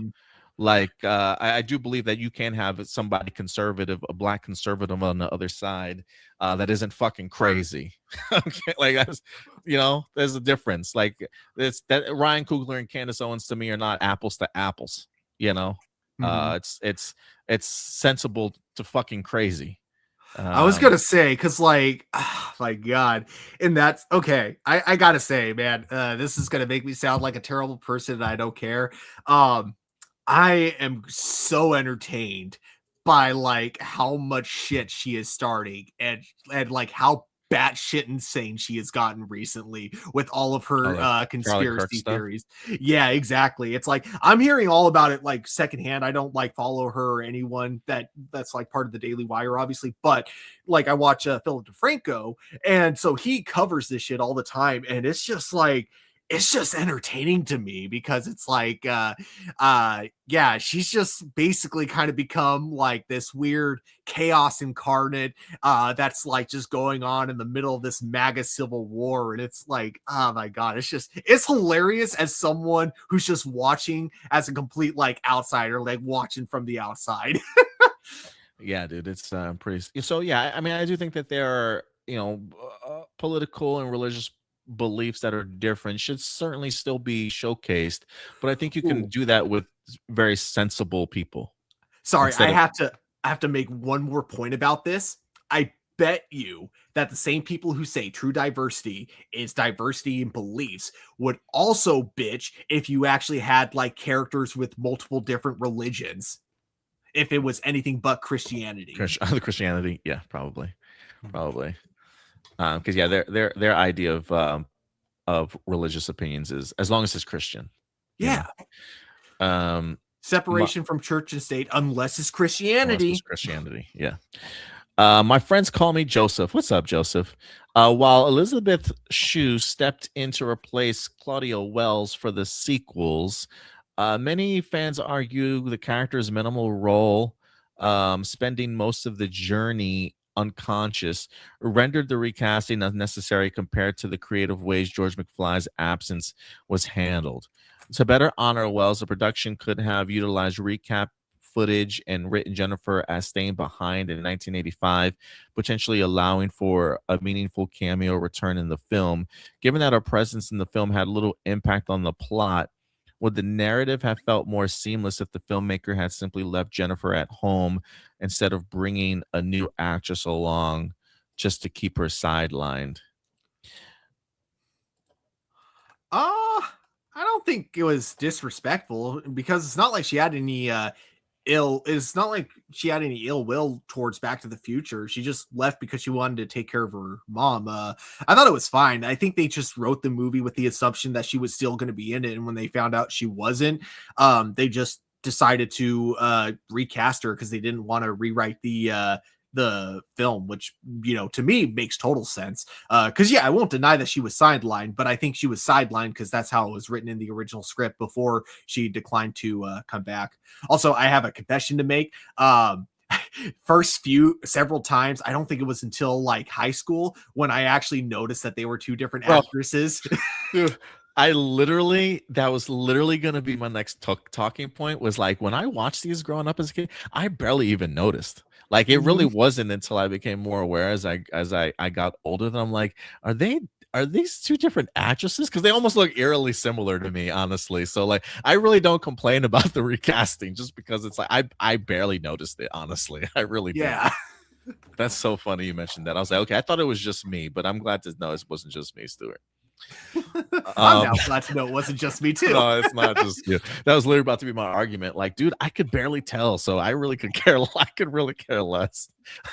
Marky Parko, have you guys seen the George Lopez sitcom before? Yeah, I used to watch. After the heartbreak of her breakup with longtime boyfriend Jason and a brief ruse with the guy who was in the closet, Carmen's life took a sharp turn when she dated a delinquent named Zach and eventually ran away to San Francisco. This sparked a rebellious phase where she demanded to be treated as an adult, though she eventually reclaimed her old self after realizing how difficult independence truly was. Even years later, she used these turbulent experiences as a cautionary tale for her younger brother Max when he hit his own teenage milestones. Do you think Carmen's rebellious streak was a necessary part of growing up, or just a reaction to the chaos of her dating life? I mean, I guess a little bit of both. I mean, I don't remember that story arc very well. It's been years since I don't know if this is the original George Lopez sitcom, or like, didn't they just come out with like a reboot of it recently, or he has another show? I can't remember, but so it's been a minute. But you know, a rebellious streak, I mean, I can see that being a reaction to the chaos of her dating life. You know, the people you date definitely do have an impact in regards to your personality and who you are and the direction that you kind of take, and that can take a toll on people for sure. But I think a rebellious streak growing out of that wouldn't certainly surprise me. But that is a part of growing up in general, I think, for anybody. I mean, I may have not had that chaos of dating life or anything like that growing up, but I'm sure, you know, that could easily add to a rebellious streak in regards to somebody. So yeah, I think it's all part of her growing up. Yeah, I think that like that's definitely a big thing, is that when you're, I feel like I mean, that was me when I was like that age. Like, I wanted to be treated like an adult and stuff, and then you don't realize that the type of adults that will treat you like an adult are not the type of adults you want to be around, you know. Yeah, no, that, I don't know, that seems kind of just typical teenage drama that you get in like kind of sitcoms. It's been so long since I've watched the George Lopez show, and even then I never really watched it like continuously. It would be one of those shows where I would watch episodes at a time, like here and there. But yeah, like I honestly don't remember this arc, but I do remember her like on again, off again boyfriend being a total asshole though. Let's see here. Who else do we got? Alan Batista. Have you heard that there may be a new G.I.Joe film in the works? Perhaps it could follow the events of Transformers Rise of the Beast, where Noah Diaz was recruited by secret organizations for saving the world. If so, do you think this long-awaited meeting between Autobots and the Joes will successfully expand the shared universe teased in that final scene? If not, what would you like the film to be about? You know, I guess that is one of the questions, right? I mean, even though they're coming in to make a G.I. Joe movie, you know, the article doesn't really say like this is not connected to anything that we've seen before. I'm kind of under the impression that it's different though. I'm kind of under the impression that it's different, that whatever it is that they're writing right now doesn't really have the connective pieces to Rise of the Beast. I'm hoping I'm wrong, but this does feel like it's something completely separate. Are you under that impression too, Stuart? Oh, 100%. I don't think we'll be seeing, which is too bad because he was like one of the few human characters in Transformers that was like actually enjoyable. Because I really like Noah Diaz, but I don't think we'll be seeing him in the G.I. Joe movie. Yeah, I don't think so. I don't think so either. As far as like if it's not going to be that, what direction do I want the film to be about? Well, I don't know, man. Do you start as early as the foundation of the GI Joe, or are they already in action and we already have all of our characters and our pieces like chess pieces on the board? Yeah, I go with the chess pieces are already out there on the board. Okay, terrible movie, so I know this is going to be a bad example, but I just go the Snake Eyes route in the sense that like everything's already like directly established, including Cobra, including GI Joe. So I think maybe having the plot be we think that the main villains are the Decepticons, but then we are later led to find out that Cobra or something has figured out how to control basically the Decepticons, and so they got to stop the Cobra before they're suddenly able to control the Autobots as well, and then they become super unstoppable. I would have it be something along those lines. I like it. I like it. Cars are my hobby. What's up, Cars? What did you think of the film's hot tub time machine? Do you think that the movie would have been just as funny if the time machine had been a standard time traveling car or some other type of technology? If you could travel back to your youth, what would you want to see or change? Or would you rather travel to the future? Oh God. I have not seen Hot Tub Time Machine. I'm gonna be honest with you. Didn't they make 2 of those movies, or am I tripping? I don't remember. They did. They did, right? Have you seen them, Stuart? And if so, do you think the movie would have been just as funny if they used something else? Honestly, okay, so I never saw the second one, but honestly, I don't remember the hot tub aspect of it being important to the story itself, only for the plot. So yeah, they literally could have used anything, a porta potty, a limo, a helicopter. I don't know. I don't know why porta potty was the first thing that came to my mind. I was like, what hasn't been used as a time travel machine? Porta potties haven't yet. Let's go with that. But regardless, like, yeah, I think it honestly could have been like anything. I think what it came down to is they're like, okay, how do we get a bunch of guys like together, like in a kind of intimate way so that they can all travel in time at the exact same moment. And I think that was why they went with the hot tub. But yeah, I remember it being funny. It's been a minute since I've watched it. So I don't know how it holds up because I think it was like in high school when I saw it, but I remember getting a lot of good laughs. If you could travel back to your youth, what would you want to see or change, or would you rather travel to the future? Ooh. If I could change, maybe my acne growing up as a kid, that'd be nice. My grandparents are from Puerto Rico, and we used to have a plot of land out there on the island. But I think in order to pay for my high school, I think my grandparents actually sold the land to pay for my high school, which I absolutely hate that notion. So if I could change one thing with the knowledge that I have now, I probably would talk to my grandparents and be like, please, whatever you do, please don't sell that land in Puerto Rico. Like, we got to find another way. If you really want to pay for my education, like we gotta find some other way of doing it. But I would definitely change that for sure. Because right now I would love to know that I've got land waiting for me in Puerto Rico that I can do whatever I want with it. Who knows how much that would be currently going for right now? But yeah.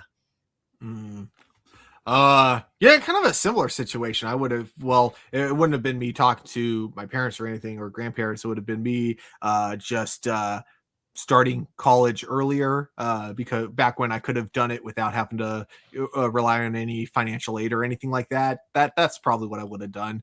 However, if I got to choose between the two, I probably would have chosen the future, traveling to the future, seeing what it looks like.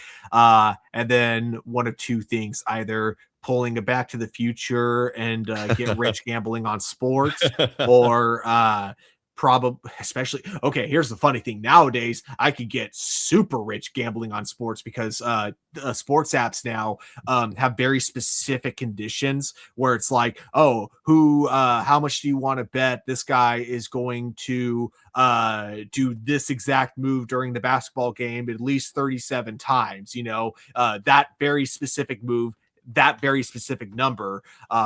So and it's like that because it's all rigged, because anyways, that's a whole nother can of worms. But that being said, that's the kind of gambling I would be doing, because I know I would always be right. I would have the exact numbers, and I could like just set it all up. I would do so good that there would probably be an investigation onto whether or not I've been bribing these players. So anyways, that's one of the things I would definitely do. And then also I would look at any kind of past disasters and honestly see if I could prevent any of them, like to the best of my abilities. Okay, I like it. That's a great answer, Stuart. I like it. I was thinking of the future too, but I'm like, I don't know. Be kind of scared to see what the future looks like. Yeah. Lois is my wife. Peter is dead. 1999. If there's username. Yeah. If there were to ever be a live action Family Guy, would you like the actors to be played by the actual voice actors or by completely brand new actors? And when it comes to Peter Griffin himself, do you want him to have prosthetic balls for his chin? No, I don't want him to have prosthetic balls for his chin. Oh my god, I just think of Men in Black 2. It's the Balchinian.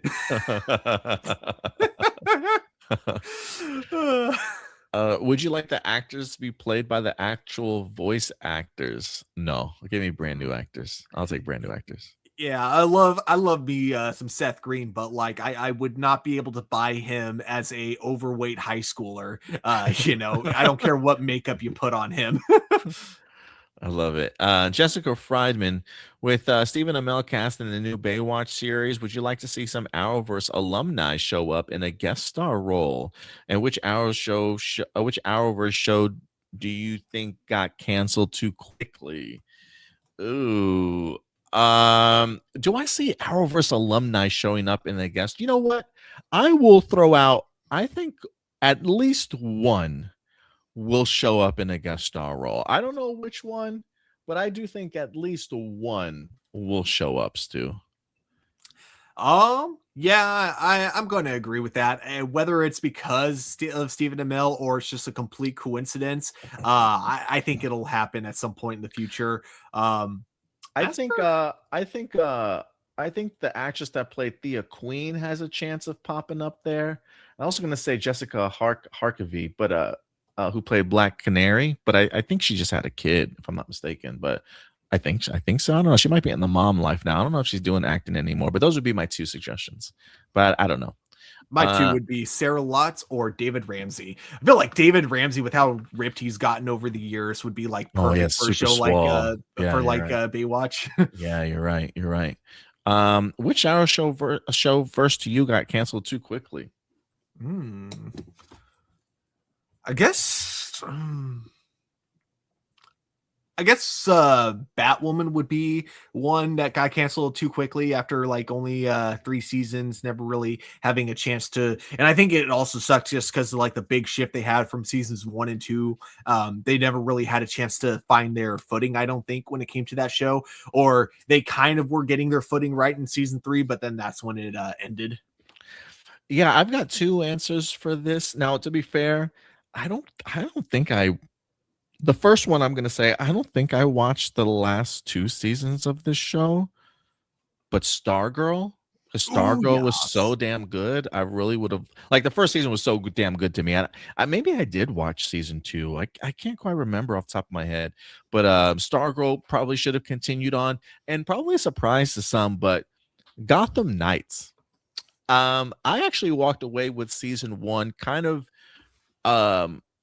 eager to kind of see how they would build upon season 1. I mean, I think we already knew that this was like done and gone for anyway, But I would not have been mad at the idea of Gotham Knights getting a season 2. I actually kind of liked the characters. Things kind of grew on me as the season progressed.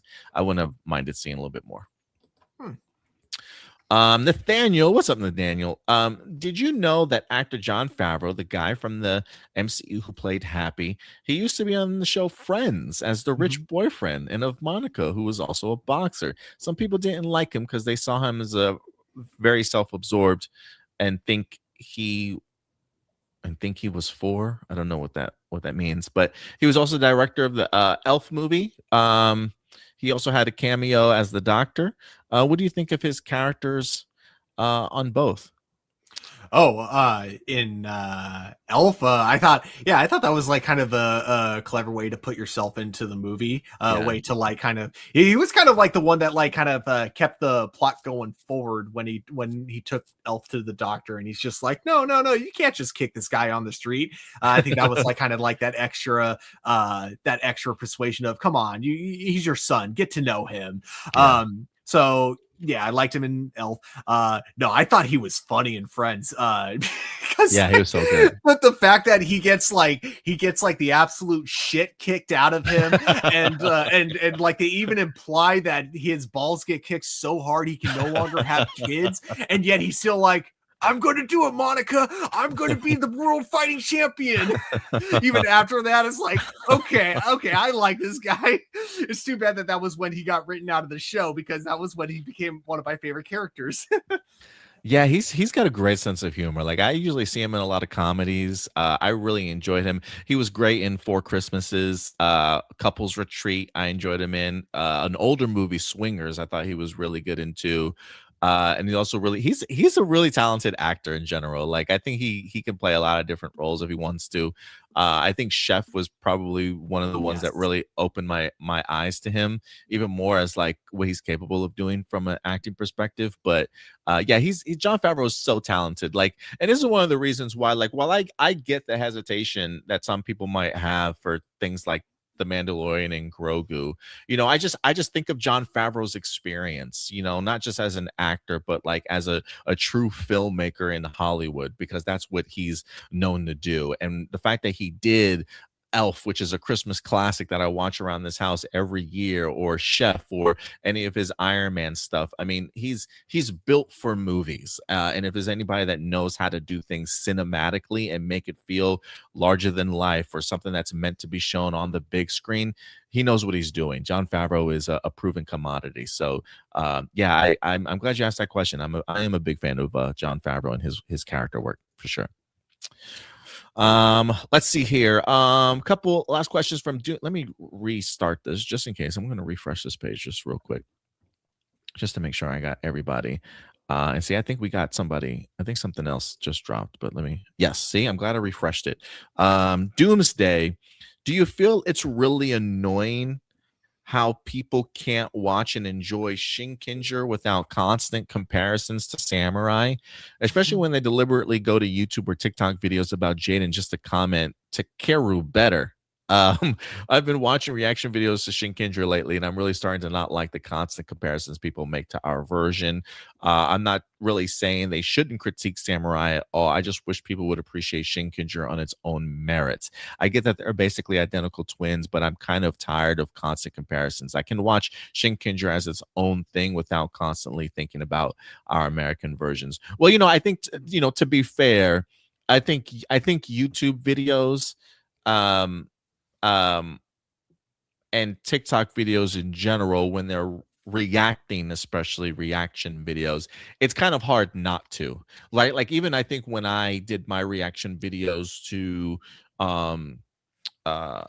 Sentai shows that I watched that also had Power Ranger counterparts, while I didn't specifically like do comparisons all the time, it's really easy to jump back and forth to the comparisons and having opinions on who did it better type of mentality. So I think it's almost just natural, especially when you're adapting something that's already has a an American adaptation to it. Like I like the fact that like if you were to find another Sentai series that didn't have an American adaptation, you clearly would not find it. But I think because of the fact that people that are usually watch Super Sentai also watch the American version of Power Rangers, it's almost really hard to kind of escape. You know, I get the idea of like maybe well, that part of me was going to say maybe instead of reaction videos, maybe watch review videos for Shinkenger. But I have a feeling too, like even if you're just reviewing it, it's always going to be in the back of your mind in some way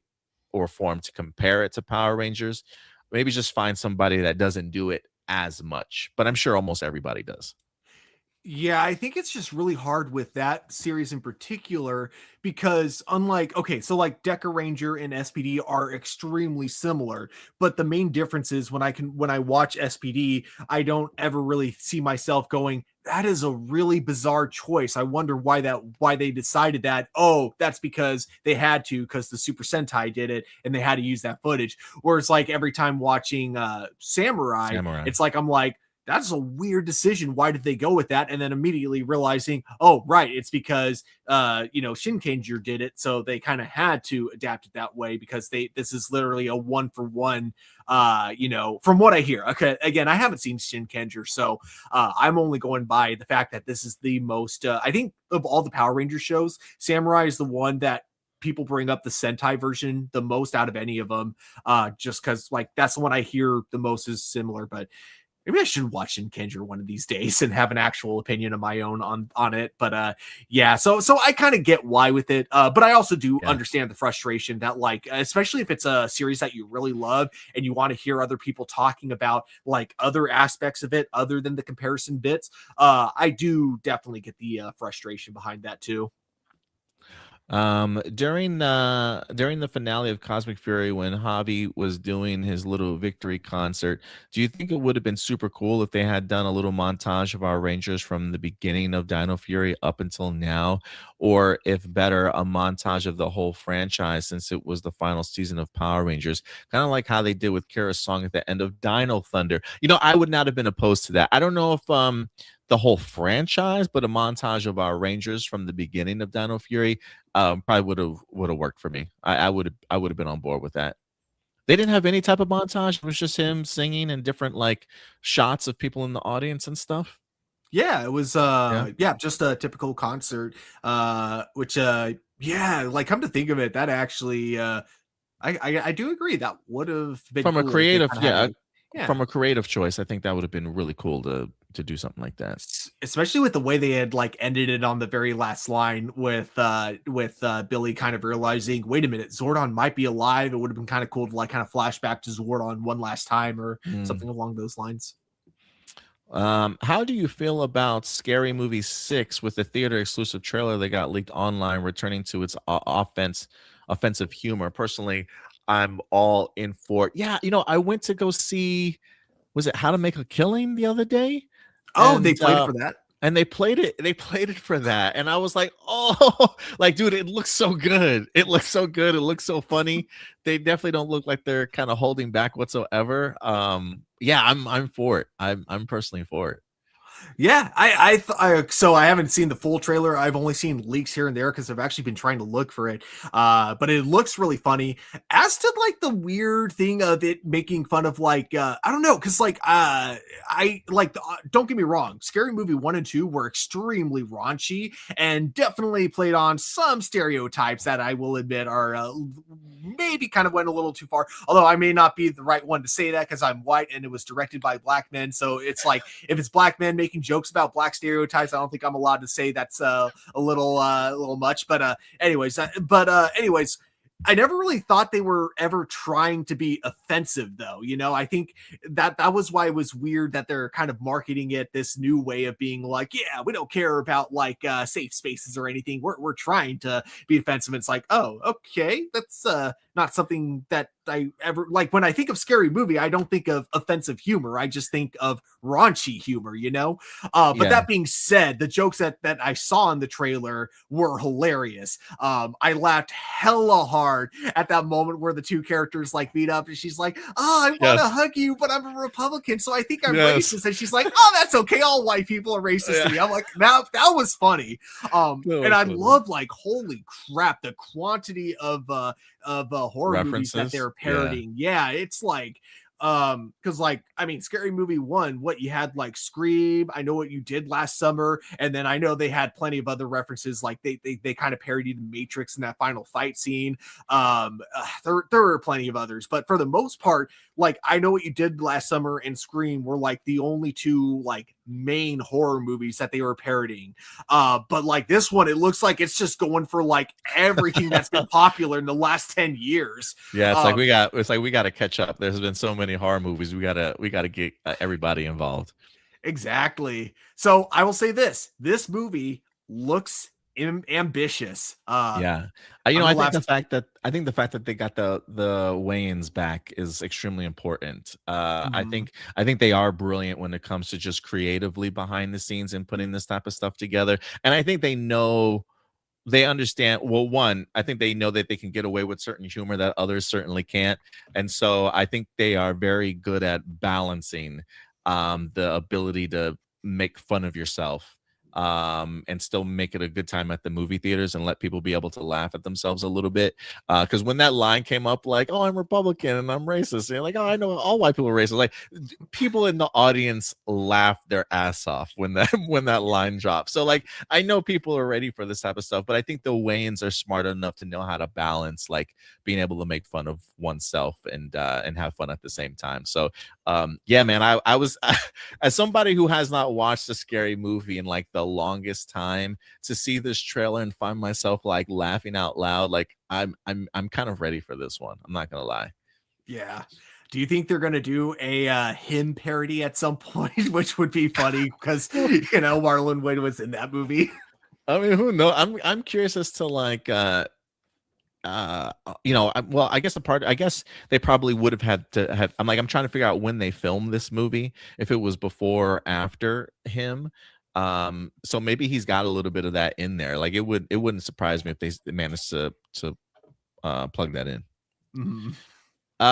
Last sets of question here is from Tony Robinson. When do you guys think Hasbro will announce the Rangers cast? Man, it's March right now. When is this show supposed to debut? Early 2027? Something like that. I think the announcements are going to be coming. Let me actually Google one thing real quick. I think it'll come at around the time Percy Jackson season 3 premieres. I think the only reason they're not like talking too much about Power Rangers right now is I think they want to still keep that Percy Jackson hype going on, and then once season 3 premieres, once like the hype is there, that's when they can start like announcing other future projects without worrying about taking away the hype from Percy Jackson. That's my guess. When did you say Percy Jackson season 3 releases? Just Googled it and it just says late 2026. So yeah, I'm going to go with your guess. You said November, right? Well, the series itself for Power Rangers, it does say release date likely in late 2026 or potentially 2027. I think this is a 2027 show because I think they just started production on it, or they start production in April, I believe. So I don't see a show going in April being ready to release by the end of the year. So I think 2027 is probably the better shot. So as far as casting goes, like announcements, man, there's a part of me that thinks Comic-Con is too far away. Comic-Con is when? Like San Diego Comic-Con is when? Usually in July. So I don't know when. I think I have a feeling that casting is just going to drop randomly one day. Like I think it's going to be before San Diego Comic-Con. But it wouldn't surprise me if they have like the cast and stuff and crew at San Diego Comic-Con. So maybe just randomly one day in like May, just randomly. Do you think Paramount will sell some of WB properties they don't want? I think that would be smart on their end if they did that. Yeah, maybe like the licensing to some of them, when maybe realizing like there's just so much IP, we don't have everything on the enough room on the docket to release all this stuff. Maybe. Will Warner Brothers do well this year like last year? What's coming out by Warner Brothers this year? Because we got Supergirl and Clayface, which I'm pretty sure Clayface is going to make the studio a lot of money regardless of how good it is or how many tickets it sells, because it's a cheap movie. So I think it's kind of a guaranteed profit. Supergirl, though, I'm hoping it does at least Superman numbers. I think it'll do pretty good in theaters. I think there's enough hype around it. Yeah, we got this is The Mummy. I don't know what. Oh, that's that new Mummy film. Supergirl, Clayface, The Cat in the Hat. I'm trying to see if there's like just a release of movies. Wait, do you know if Dr. Seuss movies or movies based on Dr. Seuss books are like successful anymore? I don't know. Like The Cat in the Hat. I don't know. Okay, here we go. Let me see. Warner Brothers schedule release. So we got so here we go. The Bride. I think that I don't know how well it's going to do at the box office, but that might be a surprise. So we got The Bride. They Will Kill You with Zazie Beetz, which looks interesting. The Mummy looks kind of terrifying. Mortal Kombat, Supergirl, Coyote versus Acme, Practical Magic 2, Digger with Tom Cruise. That might do relatively well. Clayface, The Cat in the Hat, The Great Beyond, and Dune Part 3. I mean, Dune Part 3 might make all their money back from. I think there'll be some successes in here. I think under the radar successes, this is going to include under the radar successes. So I think The Bride will be impressive. I think Mortal Kombat will be more impressive than people give it credit for. Supergirl, Clayface, and probably Dune Part 3. I don't know if it's going to be as good. I'll be honest. I don't know if it's going to be as good as 2026, but I do think, I don't know if it's going to be as good as 2026. I'll be honest. Yeah, I don't think it's going to do as good, but I think some movies will do pretty big. I think that Supergirl and Clayface and Wuthering Heights, that's one that's already making them a lot of money. And then, yeah, I don't know if The Bride will be huge, but I think it'll at least like make money. Dune is hard to say because even though people love the Dune movies, they're not like the big box office like. Oh, really? Yeah. Really? I don't think so. I don't think Dune made that much, or Dune 2 made that much money in box office. I know Dune 1 was a flop, but that was because of the release time. So it doesn't really reflect like, audiences and who saw it, because that was they made a ton of money. Oh, wait, really? Yeah, it made 714 million worldwide. I sit corrected. Dune 2. Yeah, I think they've done pretty good. So yeah, I think that the box office is so weird these days. But no, I don't know. Part of me just thinks that last year, from a financial standpoint, maybe not like a critical Oscar nominated point of view, but like from a box office wise, I don't think it's going to do as good as 2026. But they still got an impressive lineup though. Yeah. Also, something I just found recently. So I was like looking through like a montage of deleted, never animated Robot Chicken sketches. So the whole Coyote versus Acme, they had a 2-minute sketch that's basically that movie, where it's like the idea of a bunch of different Hanna-Barbera cartoons suing Acme because their inventions never work. I like it. I like it. That's pretty funny. Uh, but yeah, guys, let us know your thoughts on some of the topics we talked about here in the comment section box below. But thank you guys for certainly participating in our live viewer questions and giving us some great company as we go through all of these topics on a weekly basis for you guys. Let me see here. You know, I'm gonna be honest, man. I'm in the search of a new computer. I'm probably going to be on Amazon.com this week doing a lot of research trying to get me a new desktop. It's really what I want to invest in for you guys. It's just been hard to do quality content for YouTube outside of this weekly show for you guys just because of the technical issues that I've been having lately. But I do plan on trying to acquire a new desktop here. Hopefully, at least purchase it. Hopefully here this week, as long as everything's in order. But other than that, you know, I'll continue to try and do my best to post up videos throughout the week in regards to it.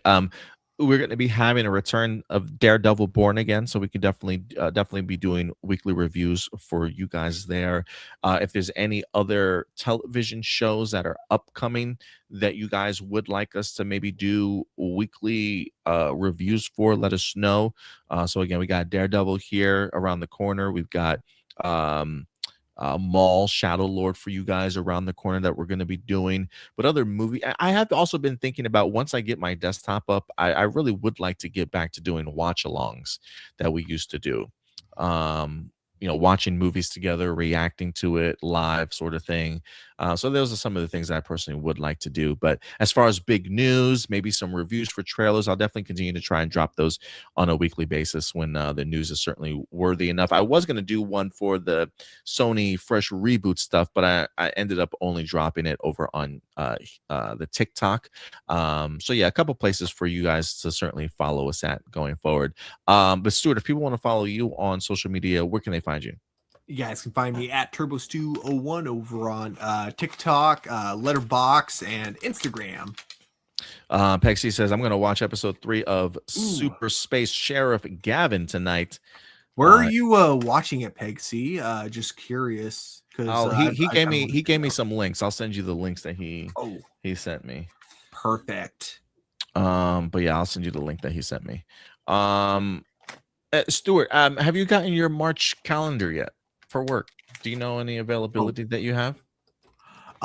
Shoot. Or maybe we'll talk about it off camera. We'll talk about off camera. Yeah, definitely. Yeah. Try and figure out some additional content for the channel. But guys, if you want to follow us anywhere, certainly first and foremost here at YouTube, please subscribe to the channel. Like the video if you haven't done so as of yet. If you want to share these videos, clip these videos and share them. Let people know about A+ Hero Report. We definitely appreciate you there. We're also very active over on TikTok at Hero Report, over 3,000 followers there. And if you want to find us on any other social media at A+ Opinions, very active everywhere else, especially our Facebook page. We got over 4,000 followers over on Facebook. We're constantly updating that on a daily basis with brand new news in regards to the worlds of movies, televisions, any behind the scenes stuff, featurettes, trailers, new posters, new exclusive first looks. We drop all of that on our Facebook page, and then we take 6 topics from there and we talk about them here on our weekly show at A+ Hero Report live every Sunday at noon Central Time going forward. But that will do it for us here today, ladies and gentlemen. We'll certainly see you guys next weekend. And until next time, do us a big favor. As always, take care of yourselves, take care of each other, and keep it A+. We'll talk to you guys later. Bye.